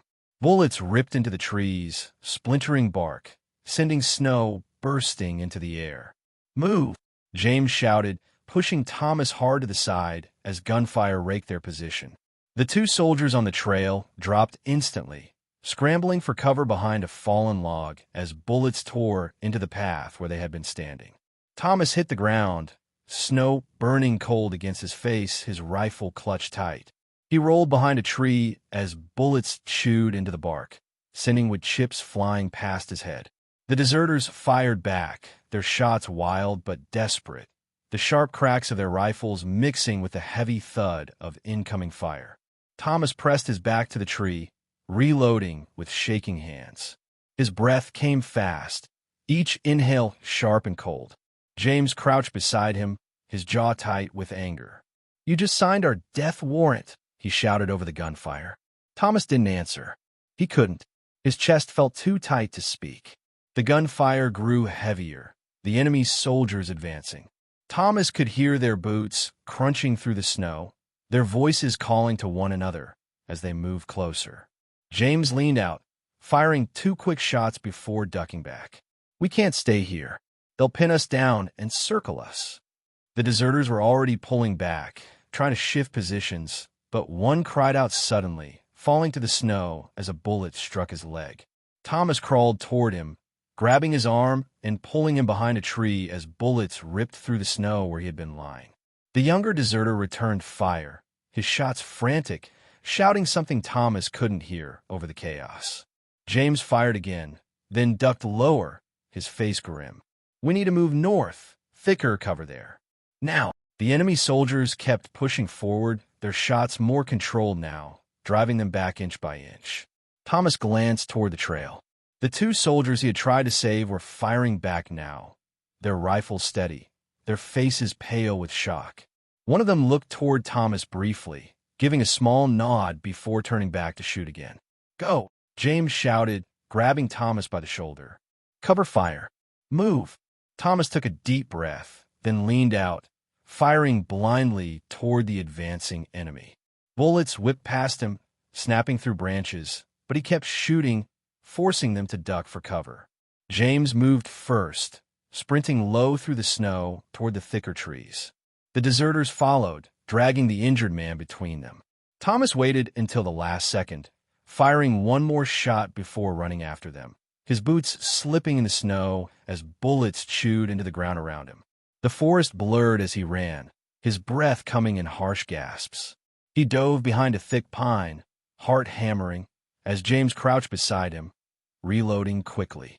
The younger deserter crouched a few feet away, firing bursts toward the enemy, his face streaked with dirt and sweat despite the cold. The two soldiers from the trail managed to join them, sliding behind a fallen log as shots cracked overhead. "Keep moving," James ordered. "We can't let them box us in." Thomas nodded, forcing his legs to move even as his chest burned. The group shifted further north, weaving through the trees, firing whenever the enemy came too close. The gunfire didn't stop. It followed them, relentless, echoing through the forest like a storm. The enemy wasn't letting up. They were pushing, driving them deeper. Thomas glanced back once, catching a glimpse of movement through the trees. The man in the long coat. He stood further back, calm as ever, watching them. Their eyes met for a split second. Even at this distance, Thomas felt it, the same unnerving calm he had seen before. The man wasn't worried. He wasn't even rushing to join the fight. It was as if everything happening now was part of his plan. Thomas turned back quickly, heart racing faster. "He's here," he said breathlessly to James. James didn't look back, just kept moving. "I know." They pushed deeper into the forest, the snow thicker now, slowing their pace. The trees grew closer together, making it harder to see, but the gunfire never stopped. Then, suddenly it went quiet. The silence hit like a wall. No shouting, no gunfire, just the soft whisper of wind through the branches. Thomas froze, crouching low, his rifle raised. His breath misted in front of him, too loud in the quiet. James motioned for everyone to stop, his eyes scanning the trees. The silence stretched, heavy and wrong. Then a voice came from the shadows ahead. "Calm, steady, familiar. You should have stayed where you were." Thomas's stomach twisted. It was the same voice from last night, echoing through the trees, closer this time. James raised his rifle slightly, his eyes narrowing. "They're circling," he murmured. The voice came again, a little closer now. "You had a chance to leave. Now you're exactly where we want you." Thomas scanned the trees desperately, trying to find where the voice was coming from. The shadows shifted slightly, but there was no clear target. The deserters tensed, gripping their rifles tighter. The younger one's hands shook slightly, his eyes darting between the trees. James lowered his voice, barely more than a whisper. "They're trying to scare us into moving where they want. Don't break formation." But Thomas's chest felt tight. The silence was worse than the gunfire. It felt like the forest itself was waiting, holding its breath. The voice came one last time, quiet, almost a whisper, but close enough now that Thomas felt the words more than heard them. "Run!" Then the forest erupted. The forest exploded in chaos. Gunfire ripped through the trees, deafening in the cold morning air. Bullets shredded bark and tore through branches, showering the group with splinters and snow. The air filled with sharp, metallic echoes and a heavy thud of boots crashing through underbrush. "Move!" James shouted, his voice barely cutting through the noise. Thomas ducked, low, as a bullet slammed into the tree beside him, sending shards of wood past his face. His heart pounded so hard he could feel it in his throat. He scrambled forward, weaving between trees, his rifle clutched tight, snow crunching under his boots as he tried not to slip. The deserters ran ahead, dragging the injured man, who groaned with every jolt, his face pale and tight with pain. The younger deserter fired blindly over his shoulder, his shots snapping through the trees, forcing the enemy to slow but not stopping them. Thomas risked a glance back. Dark figures darted between trees, moving fast, coordinated, their rifles raised and steady. And behind them, standing still, almost untouched by the chaos, was the man in the long coat. He didn't fire. He didn't even move quickly. He just watched, calm as ever, his head turning slightly as if he were tracking them, already knowing exactly where they would run. Thomas's stomach twisted. They weren't just chasing them. They were driving them, forcing them into a direction they'd already chosen. James grabbed Thomas's arm, pulling him behind a thicker cluster of pines. "Northwest," he shouted. "Get to higher ground." Thomas nodded, his breath sharp in the freezing air. They veered left, weaving through snow-laden branches, every step harder as the terrain began to slope upward. Gunfire followed them, tearing into the ground, snapping branches overhead. One of the deserters stumbled, nearly falling as a bullet struck the snow beside him, sending a burst of white powder into the air. Thomas stopped, turning back to fire 2 quick shots, forcing the advancing soldiers to duck behind trees. His shots weren't precise. He was too shaken to aim properly, but they bought seconds. "Go!" James barked. Thomas ran again, his legs burning as they pushed up the slope. His breath came fast and ragged, mixing with the mist of cold air that hung around them. The younger deserter shouted suddenly, a panicked yell, and Thomas turned just in time to see him drop to his knees. Blood streaked the snow beneath him. "I've got him!" Thomas shouted, rushing to grab the boy under his arm. The deserter groaned, his hands clutching at his leg, where blood soaked through his torn trousers. "Leave him!" one of the others yelled, his voice frantic. Thomas ignored him, hauling the boy up despite the extra weight. His boots slipped on the icy slope, but he kept moving, dragging him along. James appeared beside him, firing over Thomas's shoulder as he moved. His face was tight, focused, but his eyes darted toward Thomas briefly, a flicker of something, approval, maybe, before he turned back to the fight. The forest grew thicker as they climbed, branches whipping their faces, snow falling in heavy chunks from disturbed trees. Gunfire echoed below them now, still close but slightly muffled by the rising ground. Finally, they reached a small ridge, a narrow stretch of rocky ground with a steep drop on one side. It wasn't much, but it gave them cover and a better view of the forest below. James crouched immediately, signaling for everyone to get down. "Set up here. We hold them off until we can move again." Thomas dragged the younger deserter behind a large rock, pressing him down gently. "Stay low. Keep pressure on that leg," he said quickly. The boy nodded, his face pale and sweaty despite the cold, his hands trembling as he pressed them to the wound. Thomas crouched beside James, peering through the trees below. The enemy was advancing steadily, moving in coordinated bursts, 2 or 3 firing while others moved forward, then switching. They weren't rushing. They didn't need to. "They're hurting us," Thomas said, his voice tight. James nodded grimly. "I know, but we're not making it easy for them." He raised his rifle, taking a steady breath before firing. One of the advancing soldiers dropped, his body hitting the snow hard. Thomas fired too, aiming carefully this time, forcing another soldier to duck behind a tree. Bullets answered instantly, tearing into the rocks around them, sending shards flying. The injured deserter fired weakly from his spot, his hands shaking too much to aim well. The others fired too, their shots scattered but enough to keep the enemy cautious. The air filled with smoke and the sharp smell of gunpowder. The forest, so quiet hours ago, was now a storm of sound, shouts, gunfire, the crack of bullets splintering wood. Then Thomas saw him again. The man in the long coat moved closer now, stepping carefully between the soldiers as if the gunfire didn't touch him. His posture was steady, his face calm, almost bored.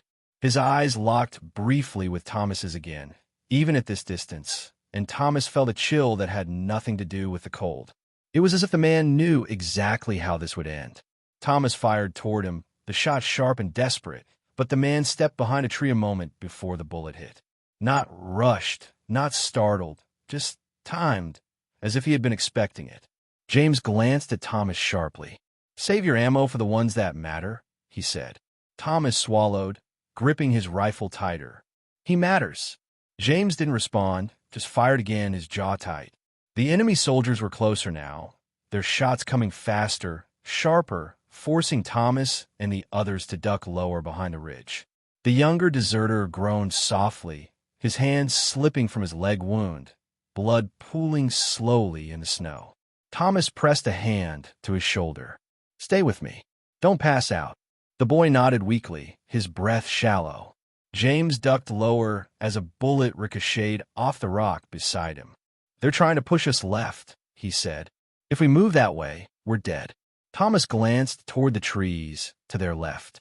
The cover was thicker there, but it was also exactly where the enemy fire was heaviest.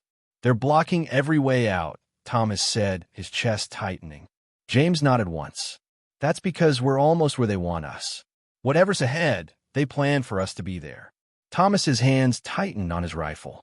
"Then maybe we go where they don't want us." James gave him a sharp look. "And where's that?"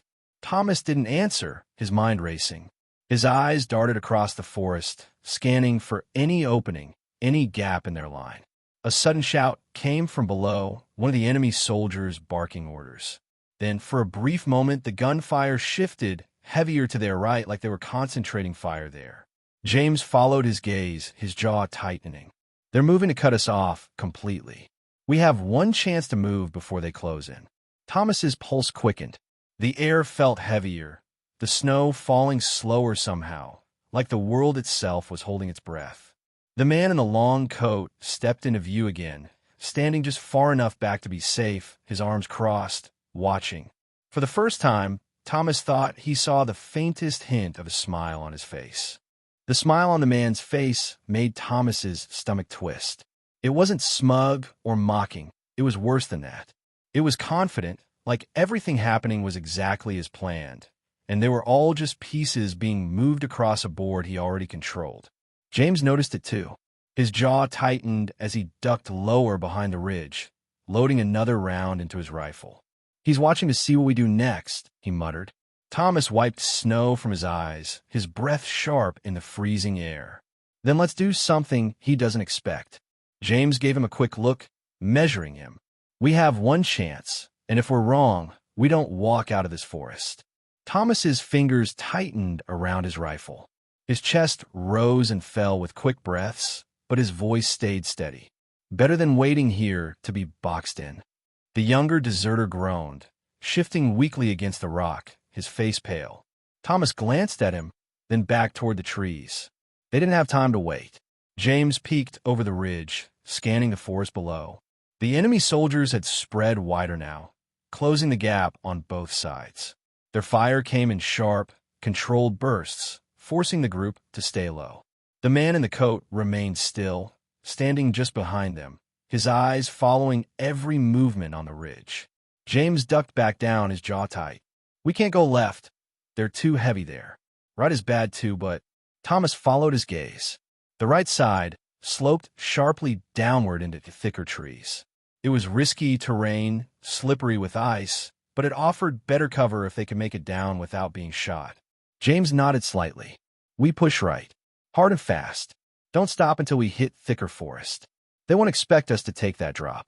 Thomas glanced at the slope, then back toward the man in the coat. The idea of doing something unexpected felt like their only real chance. James looked at everyone, his voice sharp but calm. "On my signal, cover fire first, then we move. Don't stop for anything." The deserters nodded, tense and pale, but ready. The two soldiers Thomas had saved crouched lower, gripping their rifles tightly, their eyes focused. James gave a final glance at Thomas. "Ready?" Thomas nodded, his pulse hammering in his ears. James raised his hand, 3 fingers up. 3. The gunfire below kept coming, steady and relentless. 2. Thomas adjusted his grip on his rifle, his knuckles white. 1. Go! James shouted. The ridge erupted in gunfire as they all leaned out, firing rapid bursts toward the advancing soldiers. Bark and snow exploded around the enemy as they ducked low, caught off guard by the sudden intensity. James fired 3 quick shots, then turned sharply. Move! Thomas grabbed the younger deserter, pulling him up despite his injured leg. They scrambled down the slope, slipping and sliding through snow and ice. The ground tilted sharply, and Thomas had to half carry, half drag the boy as he moved. Bullets whipped past them, some striking trees, sending splinters flying. The snow burst into clouds as shots hit around them. Keep moving, James yelled, firing over his shoulder as he slid down the slope. The deserters followed, one of them losing his footing and tumbling part of the way before catching himself against a tree. The 2 soldiers from the trail stayed close, firing as they moved, their breaths coming in ragged gasps. Thomas's boots slipped on the ice, nearly sending him falling, but he dug his heels into the snow, keeping his balance as best he could. The injured deserter groaned with every jolt, but he clung to Thomas's arm tightly, refusing to let go. The forest below grew thicker, darker. The trees were closer together now, branches heavy with snow, making it harder for the enemy to get a clear shot. But they didn't stop firing. Bullets slammed into the trees, tearing chunks of bark free. Snow rained down in heavy bursts, mixing with smoke in the air. Thomas ducked behind a thick pine for a moment, catching his breath. His chest burned, his arms ached from dragging the injured deserter, but he forced himself to keep moving. James was ahead now, motioning for them to follow. Keep going. Don't stop until we hit the river. Thomas's breath caught. A river? He hadn't realized there was one ahead. The slope leveled slightly, giving them a narrow stretch of ground to run across. They moved quickly, weaving between trees, trying to stay out of sight as much as possible. Then, for the first time since the firefight started, the gunfire slowed. Thomas noticed it immediately. He ducked low, his heart still hammering, listening. The silence returned slowly, creeping back like the forest itself was holding its breath again. James froze, crouching near a tree, his rifle ready. They're pulling back, he said, his voice low. Thomas scanned the trees behind them. He could still see movement in the distance, figures shifting between trunks, but they weren't pushing forward anymore. Why would they stop? Thomas asked, his voice tight. James didn't answer right away. His eyes narrowed, his jaw tightening as he looked toward the thicker trees ahead. They're not stopping, he said finally. They're waiting. The words made Thomas's stomach twist. Waiting? For what? The deserters crouched low, breathing hard, their faces pale. One of them muttered something under his breath, shaking his head slowly. Thomas adjusted his grip on his rifle, his pulse still racing. If they're waiting, it's because they know where we're going. James nodded grimly. Exactly where they want us. The silence stretched, broken only by the soft whisper of wind through the branches. Then Thomas heard it, a new sound, faint but growing clearer. A low, steady roar like water rushing. He turned toward it, his chest tightening. The river. James glanced at him, his eyes sharp. We keep moving, but stay ready. Whatever's waiting for us, it's close. Thomas nodded slowly, his heart heavy. The man in the coat flashed in his mind again, standing calm, that faint smile on his face. He felt it now more than ever. They weren't escaping. They were walking straight into whatever trap had been set for them, and whoever had planned it was already waiting on the other side. The sound of the river grew louder as they moved, a low, steady rush that filled the silence between their footsteps. The air felt different now, colder, heavier, as if the forest itself was warning them not to go any further. Thomas kept glancing over his shoulder, half expecting to see dark shapes slipping through the trees behind them. But the enemy didn't follow. That was worse. The fact that they weren't being chased meant only one thing. They didn't need to chase them anymore. James stayed ahead, crouched low, moving with careful precision. Every few steps, he stopped to listen, scanning the trees, his rifle ready. The deserters followed close behind, their breaths ragged, the injured man leaning heavily on one of them. The younger deserter, pale and trembling, clutched his rifle but kept looking at Thomas like he expected him to explain what was coming next. Thomas didn't have an answer. His own stomach was tight, his chest heavy with every breath. The sound of the river grew louder with each step, and it wasn't just water rushing. It was faster, angrier, like a flood tearing through rocks. When they reached the edge of the trees, the ground sloped sharply down to a rocky bank. The river stretched wide, churning dark and fast, chunks of ice swirling in its current. The mist rising from it hung low, clinging to the air like a thin fog. James crouched near the edge, studying it with a hard expression. "We have to cross." Thomas's stomach twisted. "In that, we'll get swept away." James didn't look at him. "We don't have a choice. If we stay here, they'll pin us against the bank." The deserters looked uneasy. One of them shook his head slowly. "We can't carry him through that," he said, glancing at the injured man. James finally turned to look at Thomas, his eyes sharp. "We leave him, we all die. We take him, maybe we all die anyway." So decide fast. Thomas's jaw tightened. He looked at the injured man, whose eyes were half closed, his face pale. The boy met Thomas's gaze weakly, as if he already knew what the answer might be. Thomas shook his head. "We're not leaving him." James stared at him for a long second, then nodded once, sharply. "Fine, but keep up." They moved quickly toward the riverbank, the sound of rushing water almost drowning out everything else.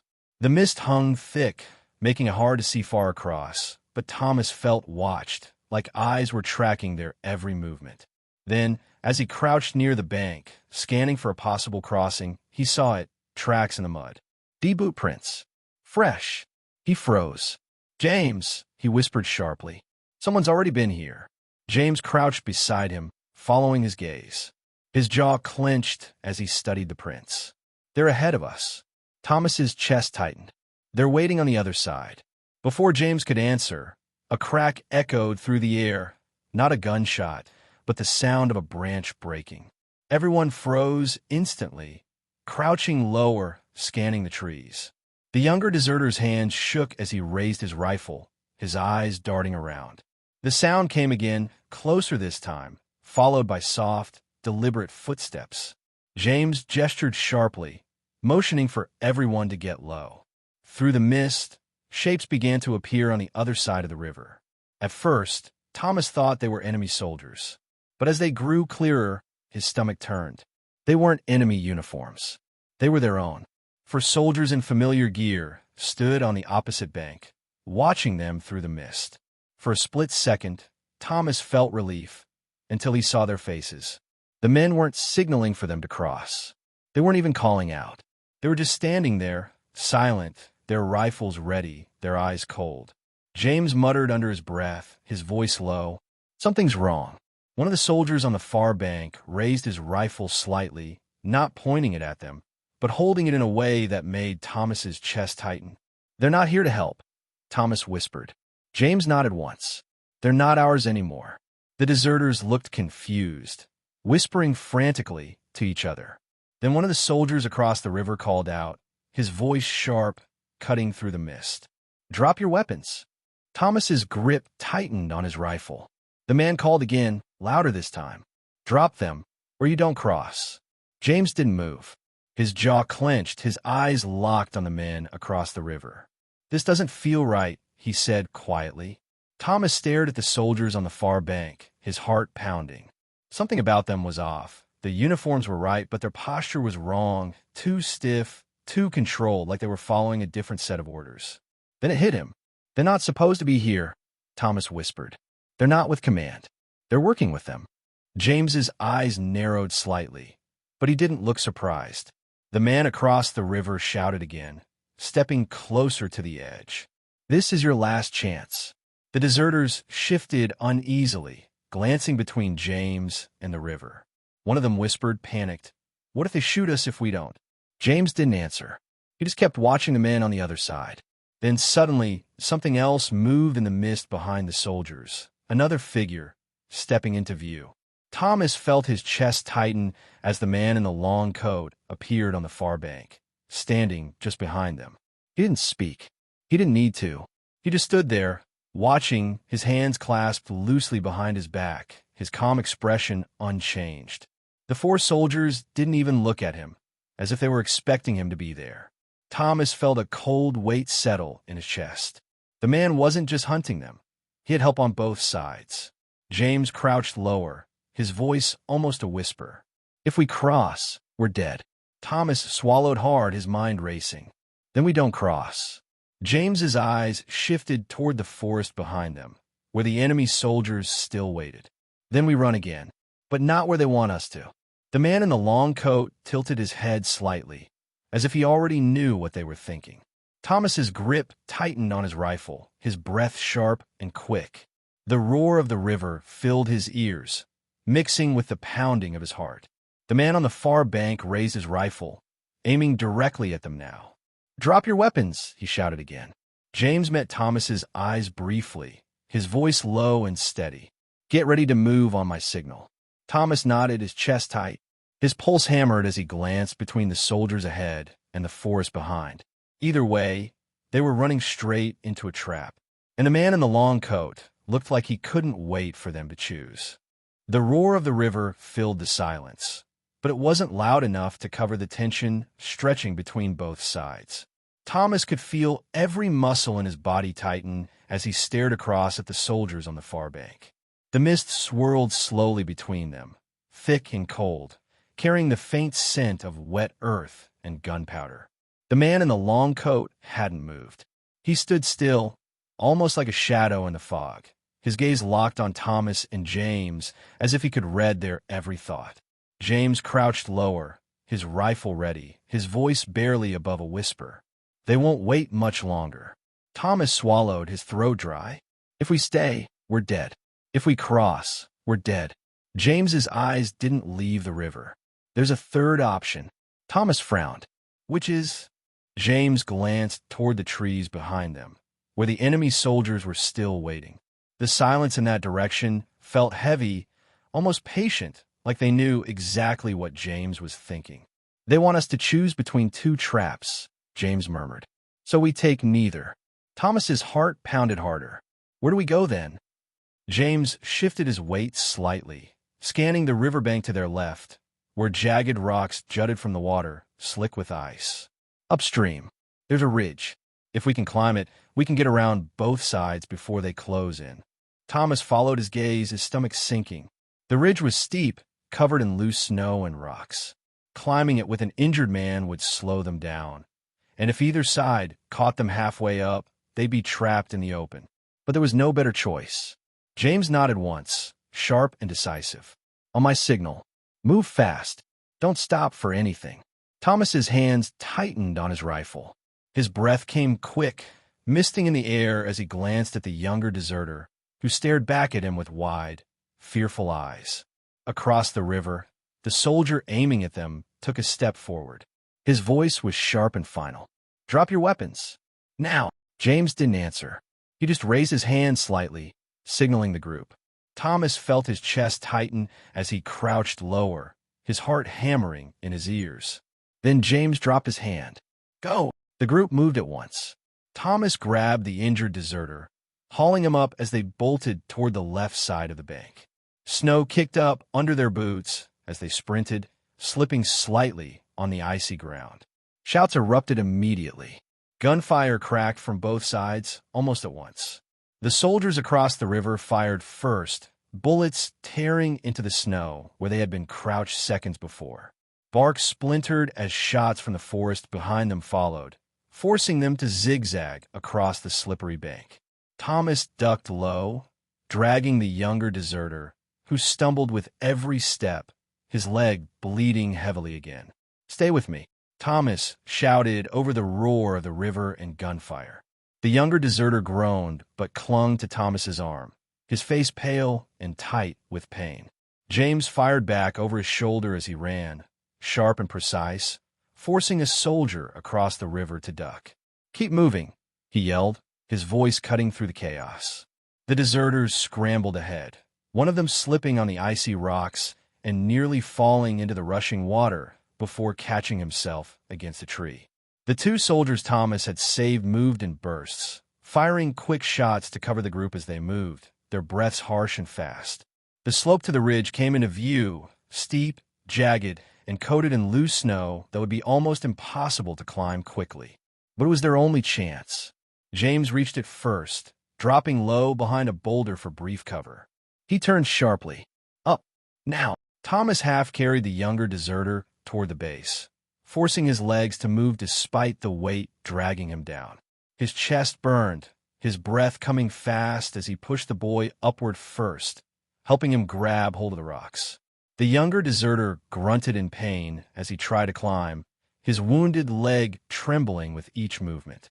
Thomas shoved him upward, gripping his rifle with one hand and the rocks with the other, his fingers slipping on the cold surface.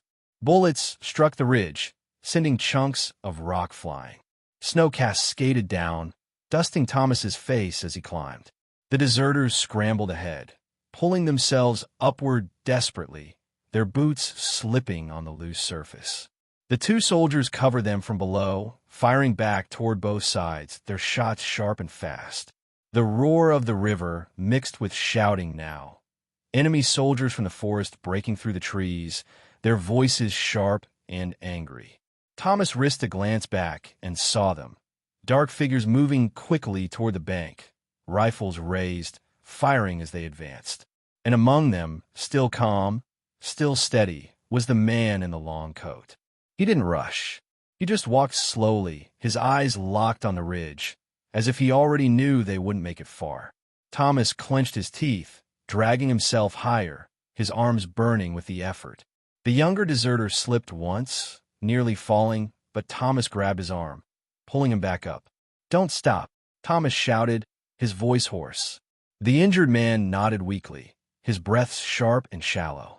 James was already halfway up the ridge, his movements quick and sure despite the steep climb. He glanced down briefly. "Faster. They'll pin us before we reach the top." Thomas forced his body upward, his muscles screaming with every pull. The slope grew steeper, the rocks sharper, cutting into his gloves as he climbed. A sharp crack echoed beside him as a bullet struck the rock, sending shards flying into his face. He winced, feeling the sting, but didn't stop. The two soldiers below moved back slowly, still firing to buy time, but one of them cried out suddenly, falling to the snow as a shot hit his shoulder. "Keep moving," James yelled again. Thomas didn't look back. He couldn't. His only focus now was the ridge ahead. Then a new sound cut through the chaos. A deep, low rumble. At first Thomas thought it was just the river, but the ground beneath his hands shifted slightly, a vibration running through the rocks. James froze for half a second, his eyes widening as he looked toward the slope above them. Thomas followed his gaze, and his stomach dropped. Snow was sliding. The loose layer of snow and ice on the ridge shifted again, faster this time, chunks breaking free and rolling downward. Avalanche. The enemy fire paused for a brief second as everyone on both sides realized what was happening. James's voice cut through the air, sharp and urgent. "Climb. Now." Thomas grabbed the younger deserter, shoving him upward despite his weight. Snow began to tumble faster now, pulling at Thomas's legs, threatening to drag him back down. The roar of the river mixed with the growing rumble of shifting snow, and for the first time since the firefight began, Thomas felt something worse than fear. He felt that they were out of time, and as he looked back one last time, through the swirling snow and chaos, he saw the man in the long coat standing at the base of the ridge, still calm, still watching. And this time he was smiling. The avalanche roared to life, a thunderous wall of snow and ice breaking free all at once. The ridge trembled beneath Thomas's hands, the rocks shifting as the snow tumbled faster, pulling everything with it. The air filled with a deafening roar, drowning out gunfire and shouts from both sides. "Climb." James's voice cut through the chaos, sharp and desperate. Thomas shoved the younger deserter upward, his muscles screaming as he forced his way higher. The boy clawed at the rocks, slipping but catching himself just in time. Snow poured down around them, chunks slamming into Thomas's back, threatening to drag him loose. The injured deserter above him cried out as his grip slipped, sliding backward. Thomas lunged, grabbing his arm with both hands, his fingers burning as he held on. The weight nearly pulled him down too, but he dug his boots into the rocks, teeth clenched, pulling with every ounce of strength he had left. "Don't let go," Thomas shouted, his voice breaking against the roar. The younger deserter gasped, struggling to pull himself higher, but somehow he managed to hook an arm over a jagged rock and hold. James had reached the top of the ridge, crouched low as he reached down, shouting, "Get him up here, now!" Thomas heaved, his arms trembling under the weight of the injured man, who groaned weakly, barely conscious. Snow poured harder now, blinding him in a white blur. The world tilted with every shift, and for a terrifying moment Thomas thought they'd all be swept away. Then James's hand shot down, grabbing the younger deserter first, pulling him over the ridge's edge. "Your turn," James yelled, his voice tight with strain. Thomas pushed harder, his muscles on fire, dragging the injured man up inch by inch. His boots slipped, the snow giving way under him. But finally James grabbed the man's arm too, hauling him up the rest of the way. The deserters scrambled to help, pulling him onto the flat ground above, just as Thomas lost his grip on the ridge and slipped backward. For one heart-stopping moment, he dangled on the rocks, his fingers clawing for any hold as the avalanche roared past beneath him, tearing through the slope like a wave. "Thomas!" James shouted, his arm reaching down again. Thomas grabbed it, his chest heaving as James pulled him up with a final sharp jerk. He rolled onto the ridge, gasping, snow and ice clinging to his coat. The avalanche crashed below them, swallowing the slope in a swirling white mass. Thomas lay still for a moment, catching his breath, his heart pounding so hard it hurt. James crouched beside him, breathing heavily but still focused. "We're not safe yet. Move!" Thomas forced himself up, his legs shaking as he stood. The deserters huddled together, one of them supporting the injured man, who looked half-conscious but still alive. Below, through the swirling snow, Thomas caught a glimpse of the enemy soldiers scrambling back, their line broken by the rushing snow. But then he saw him. The man in the long coat stood at the base of the ridge, untouched by the chaos, his coat dusted with snow but his posture unchanged. He didn't look angry or frustrated, just calm, as if even this hadn't surprised him. Thomas stared down at him, chest tight, his breath misting in the cold air. For a brief second, their eyes locked again through the falling snow, and the man gave the faintest nod, almost like approval. Then he turned, walking slowly back into the trees, as if this part of the game was already over. James pulled Thomas's arm, snapping him back to the moment. "We don't have time to stare. Move before they regroup." Thomas nodded, shaking himself out of it. He grabbed the younger deserter's arm, helping him walk as they moved quickly through the trees at the top of the ridge. The forest on this side was thicker, quieter. The gunfire behind them faded as the enemy soldiers regrouped, slowed by the avalanche's destruction. They pushed forward, deeper into the woods, moving fast but cautiously.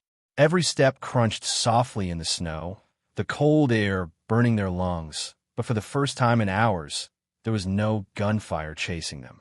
After what felt like forever, they reached a small clearing surrounded by tall pines.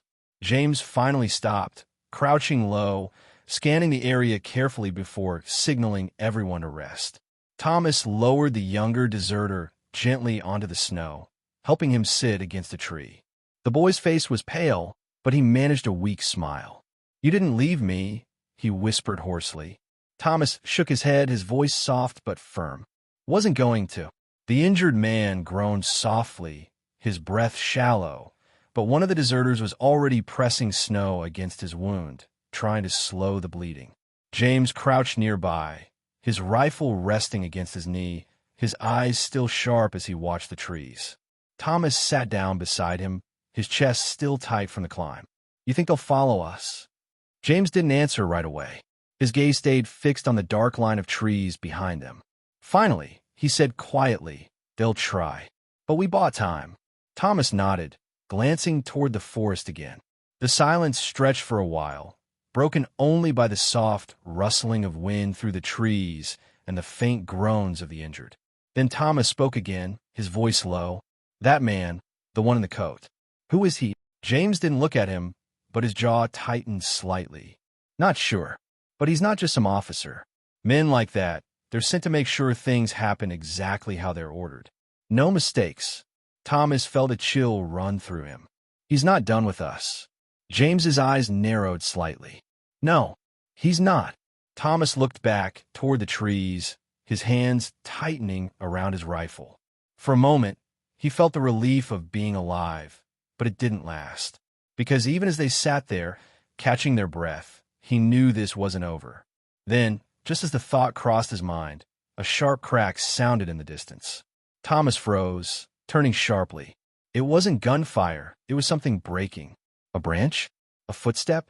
James raised his rifle immediately, scanning the trees.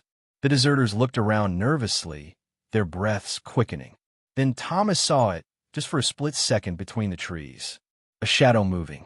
Slow, deliberate, and then another. James's eyes locked with Thomas's. "They found us." Thomas raised his rifle, his pulse spiking again. The cold air felt heavier, the quiet thicker. And in that tense silence, Thomas caught a glimpse of something else, faint, far back in the trees. The man in the long coat, standing still, watching. But this time, he wasn't alone. Two more figures stepped out of the mist behind him, their faces hidden by helmets, their movements sharp and coordinated. Thomas's stomach dropped. This wasn't just pursuit anymore. This was the next stage of the hunt, and they were already closing in. The clearing turned silent, except for the faint rustle of snow falling from branches. Thomas's breathing quickened as he tightened his grip on his rifle, his eyes fixed on the shadows moving between the trees. The air felt heavy again, colder than before, and every second stretched longer than it should. James stayed crouched, his rifle steady, his gaze locked on the direction of the movement. "Don't fire unless they do first," he murmured, his voice barely audible. The deserters froze, clutching their weapons nervously, the injured man groaning weakly against the tree. Thomas swallowed hard, scanning the tree line. He could feel the weight of unseen eyes pressing down on them. Then, just as he thought the forest might go still again, a faint crunch of snow echoed closer. The man in the long coat stepped into view, calm and deliberate, his boots sinking slightly into the snow with each measured step. Behind him, the two soldiers moved in perfect coordination, rifles raised but not firing. Their faces were hidden behind snow-streaked helmets, their movements too precise to be ordinary infantry. James didn't move, but Thomas saw the way his jaw tightened, the way his finger rested near the trigger, ready if it came to that. The man stopped just a few paces from the edge of the clearing, his expression as unreadable as ever. He looked at them like someone studying a puzzle he'd already solved. "Drop your weapons," he said finally, his voice calm, almost casual, but it carried easily through the cold air. No one moved. James stared back at him, his voice steady. "You won't shoot us." "Not yet." The man tilted his head slightly, as if amused. "You're right. I need you alive." The younger deserter let out a shaky breath, his hands trembling on his rifle. Thomas shot him a warning look, but his own heart pounded just as hard. James didn't lower his weapon. "Why? You've been trying to kill us all day." The man's faint smile returned, just for a second. "Not kill. Control. There's a difference." Thomas felt a chill run through him. The way the man said it, like they were pieces on a board, made his stomach twist. James's eyes narrowed. "If you need us alive, then you need us free to keep running. Which means you can't afford to take us here." The man's smile faded, but his eyes stayed calm. "You're not running anymore, Sergeant. You're exactly where I want you to be." And then, almost as if on cue, more movement stirred in the trees behind him.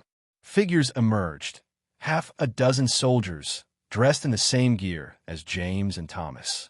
But something was wrong. Their faces were blank, their movements stiff, their eyes focused only on the man in the coat. Thomas's chest tightened. They weren't here to rescue them. They were working with him. James's grip on his rifle tightened, but he didn't fire. "So that's it," he said flatly. "You've been using our own men to track us." The man didn't deny it. Orders are orders. The words sent a ripple of anger through Thomas's chest, but he stayed still, his rifle steady. For a moment, no one moved. The forest held its breath again, the mist curling low between the trees. Then James spoke, his voice low but sharp. "You're wrong about one thing." The man's eyes narrowed slightly. "And what's that?" James's finger tightened on the trigger. "We're not done running." Before the man could respond, James fired. The shot cracked through the air, hitting one of the soldiers closest to the man. The figure dropped instantly, snow kicking up around him. Chaos exploded. The deserters fired wildly, ducking behind trees as bullets tore through the clearing. The two soldiers beside the man moved instantly, raising their rifles and firing back with sharp, precise bursts. Thomas pulled the younger deserter toward cover, dragging him behind a thick pine as bullets splintered bark around them. "Stay down," he shouted. The younger deserter winced, clutching his rifle but staying low, his breath coming fast and uneven. James moved fast, firing in quick, controlled bursts, shifting from tree to tree. The deserters followed his lead as best they could, but their shots were clumsy, panicked. Thomas leaned out from behind the pine, firing 2 quick shots toward the man in the coat. One of them hit close, kicking up snow near his boots, but the man didn't even flinch. He simply stepped back slightly, his expression unchanged, as if the bullets weren't meant for him at all. Then Thomas saw it. He wasn't even holding a weapon. He was just watching, calm, as his soldiers closed in. "James!" Thomas shouted over the gunfire. "He's not even fighting." James fired another shot, dropping one of the helmeted soldiers. "He doesn't have to." The firefight tightened, the air thick with smoke and snow as bullets cracked through the clearing. One of the deserters cried out as a shot grazed his arm, falling against a tree, but he kept firing, his face tight with fear. Thomas reloaded quickly, his hands shaking as he slammed the magazine back in. The younger deserter fired from behind the tree, his shots going wide, but at least keeping the soldiers distracted. Then, as Thomas leaned out again, something strange happened. The man in the long coat raised his hand. Instantly, the soldiers stopped firing. The gunfire ceased in an instant, leaving only the heavy breathing of the survivors and the faint rustle of snow falling around them. The man stepped forward, his boots crunching softly in the snow, stopping just a few paces from the edge of the clearing again. For a moment, no one moved. The silence felt louder than the gunfire had. Thomas raised his rifle, his finger trembling on the trigger. The man looked directly at him, his voice calm, almost too calm for the chaos that had just erupted. "You think this is over because you survived the ridge. But this was never about killing you, Thomas." Thomas froze, his chest tightening. "Huh? How do you know my name?" The man's faint smile returned. "Because you're not just another soldier to me. You're the reason this all started." The words hit Thomas harder than any bullet could. His grip on his rifle tightened, his pulse hammering in his ears. James's eyes widened slightly, glancing at Thomas. "What is he talking about?" Thomas shook his head, his voice hoarse. I don't know," but the man's calm stare told him he did. Deep down, some part of him already knew. The man took another slow step forward, his voice still smooth, still quiet. "You've been running from the wrong enemy, Thomas. And when you stop running, you'll realize why we're really here." Thomas stared back, his heart pounding, his mind racing. The man gave the faintest nod, almost like a promise. "And we'll see each other again, very soon." Then, without another word, he turned, signaling his soldiers. They melted back into the trees silently, disappearing into the mist as quickly as they had arrived. The clearing grew quiet again, leaving only the heavy breathing of the survivors and the soft rush of wind through the pines. Thomas lowered his rifle slowly, his chest still tight. James crouched beside him, his voice low but sharp. "What does he mean? You're the reason this started?" Thomas didn't answer. His hands trembled slightly as he stared at the tree line where the man had vanished. Because deep down, in some locked part of his memory, he was starting to remember. And whatever it was worse than he wanted to admit. The clearing stayed quiet for a long time after the man in the long coat disappeared into the trees. The wind whispered through the pines, carrying loose flakes of snow across the trampled ground. Thomas sat still, his rifle resting loosely in his hands, his breaths uneven. Every muscle in his body ached, but it wasn't just from the climb or the fight. It was from the weight of that man's words echoing in his head. James crouched nearby, his eyes scanning the tree line, but his focus kept flicking back to Thomas. The deserters huddled together, tending to the wounded man, who winced every time they shifted him, his face pale, but determined to stay conscious. The younger deserter sat against a tree, his rifle still clutched in his trembling hands, his wide eyes darting nervously at every sound. Finally, James broke the silence. His voice was low, calm, but sharp. "You're going to have to tell me what that was about." Thomas didn't look at him. His gaze stayed locked on the trees, as if the man in the long coat might step out again at any second. "I don't know," he said, but the words felt hollow even as he said them. James didn't let it go. "He knew your name. He said you're the reason this started." Thomas tightened his grip on the rifle, his knuckles white. "I don't know what he meant." James studied him for a long moment, his expression unreadable. "You're not lying very well." Thomas turned to look at him finally, his jaw tight. "Even if I remembered something, does it matter? We need to get out of here before they circle back." James held his gaze for another second, then finally nodded, though his eyes still held that sharp, questioning look. "Fine, but we'll talk about this later." Thomas didn't answer. He turned back toward the wounded man, crouching beside him. "How bad is it?" One of the deserters looked up. "The bleeding slowed, but he can't move fast. If we have to run again." "We won't," James cut in. His voice was steady, but there was a tightness to it now. "Not tonight. We need to move somewhere safer, but we're not sprinting through the woods anymore. They're watching, but they're not rushing us." Thomas glanced toward the forest again. James was right. The man in the long coat hadn't ordered a full attack when he could have. He let them go on purpose. That thought gnawed at him. The younger deserter shifted nervously, his voice cracking slightly. "Why didn't they just finish us? They could have taken us right here." James didn't answer, but Thomas did, his voice flat. "Because he's not done playing yet." The words hung heavy in the air. James signaled for everyone to get moving. "We head northeast. There's an old supply point about 5 miles out. If we're lucky, no one's touched it since the winter push." The group moved slowly, keeping close together. The forest thickened as they went, the snow crunching softly underfoot. Thomas helped the younger deserter along, supporting his weight when his leg gave out, while James kept to the front, scanning ahead constantly. The air grew colder as the sun dipped lower, turning the mist into a thin haze that clung to the trees. The silence felt heavier than before, every sound magnified. The creak of branches, the soft drip of melting ice, the crunch of boots in the snow. Thomas's mind kept drifting back to the man's words. "You're the reason this started." He tried to push it away, but flashes of memory kept surfacing, fragments that didn't make sense. An argument with an officer weeks ago, a classified map he'd carried for only a day before it was reassigned, a face he couldn't place but felt familiar. He shook his head, forcing his focus back to the path. This wasn't the time to think about it. After nearly an hour, they found a small hollow between two ridges where the trees grew thick enough to provide some cover. James signaled for them to stop, crouching low and scanning the perimeter. "This will do for now," he said. The deserters sank to the ground immediately, exhausted. The wounded man groaned softly as they lowered him carefully onto the snow. The younger deserter sat heavily against a tree, his eyes darting nervously. Thomas stayed standing, his rifle still in his hands, scanning the trees. James crouched beside him, his voice low. "You're not going to sleep, are you?" Thomas shook his head. "Neither are you."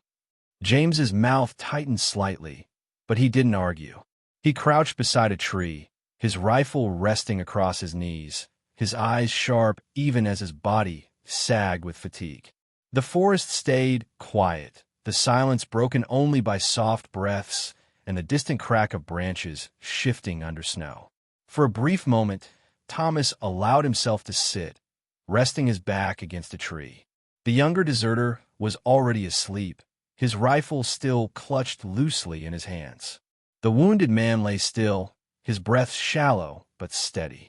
Thomas stared at the ground, his mind restless despite his exhaustion. Every shadow seemed to move, every sound felt like a threat. Then, just as his eyes started to blur with fatigue, he heard it, a faint crunch of snow. He stiffened instantly, his hand tightening around his rifle. James was already awake, his eyes flicking toward Thomas, confirming he'd heard it too. The sound came again, closer this time, soft but deliberate. James moved slowly, signaling for silence, his gaze scanning the trees. Thomas shifted carefully, crouching low, his rifle aimed toward the sound. His heart pounded as he waited, straining to hear past the soft rustle of wind. Then, between the trees, a faint shape appeared. At first, Thomas thought it was another soldier, but as the figure moved closer, he saw it wasn't dressed like one. The shape was smaller, lighter, too small to be a man in combat gear. The figure stepped into the clearing slowly, cautiously. It was a boy. He looked no older than 12, his clothes ragged, his face pale under the streaks of dirt. He raised his hands slowly, showing they were empty. Thomas froze, his rifle still steady, his heart pounding. James lowered his weapon slightly, his eyes narrowing. "Where did you come from?" The boy didn't answer at first. His gaze flicked nervously between them, his breath misting in the cold air. Finally, in a voice barely above a whisper, he said, "They told me to find you." Thomas's chest tightened. "Who?" The boy swallowed hard, glancing back toward the trees. "The man in the coat." The words hit the clearing like a gunshot. James straightened slowly, his rifle still in his hands, but no longer aimed. "What?" The boy looked at Thomas, his eyes wide and frightened. He said I should give you a message." Thomas's grip tightened on his rifle. "What message?" The boy's voice shook as he repeated the words, each one slow and deliberate, as if he'd been told to memorize them exactly. He said, "You left something behind, and when you remember what it was, you'll come to me." The forest felt colder suddenly, the silence heavier than before. Thomas's stomach twisted as he stared at the boy. His hands trembled slightly, his breath quickening. James looked at him sharply. "Thomas, what does that mean?" Thomas didn't answer. He couldn't, because for the first time, a flash of memory hit him so hard it made him feel dizzy. A map, a sealed envelope, a decision he'd made weeks ago that he'd forced himself to forget. And now he knew. The man in the coat hadn't been hunting him just to kill him. He needed him, and Thomas was starting to remember why.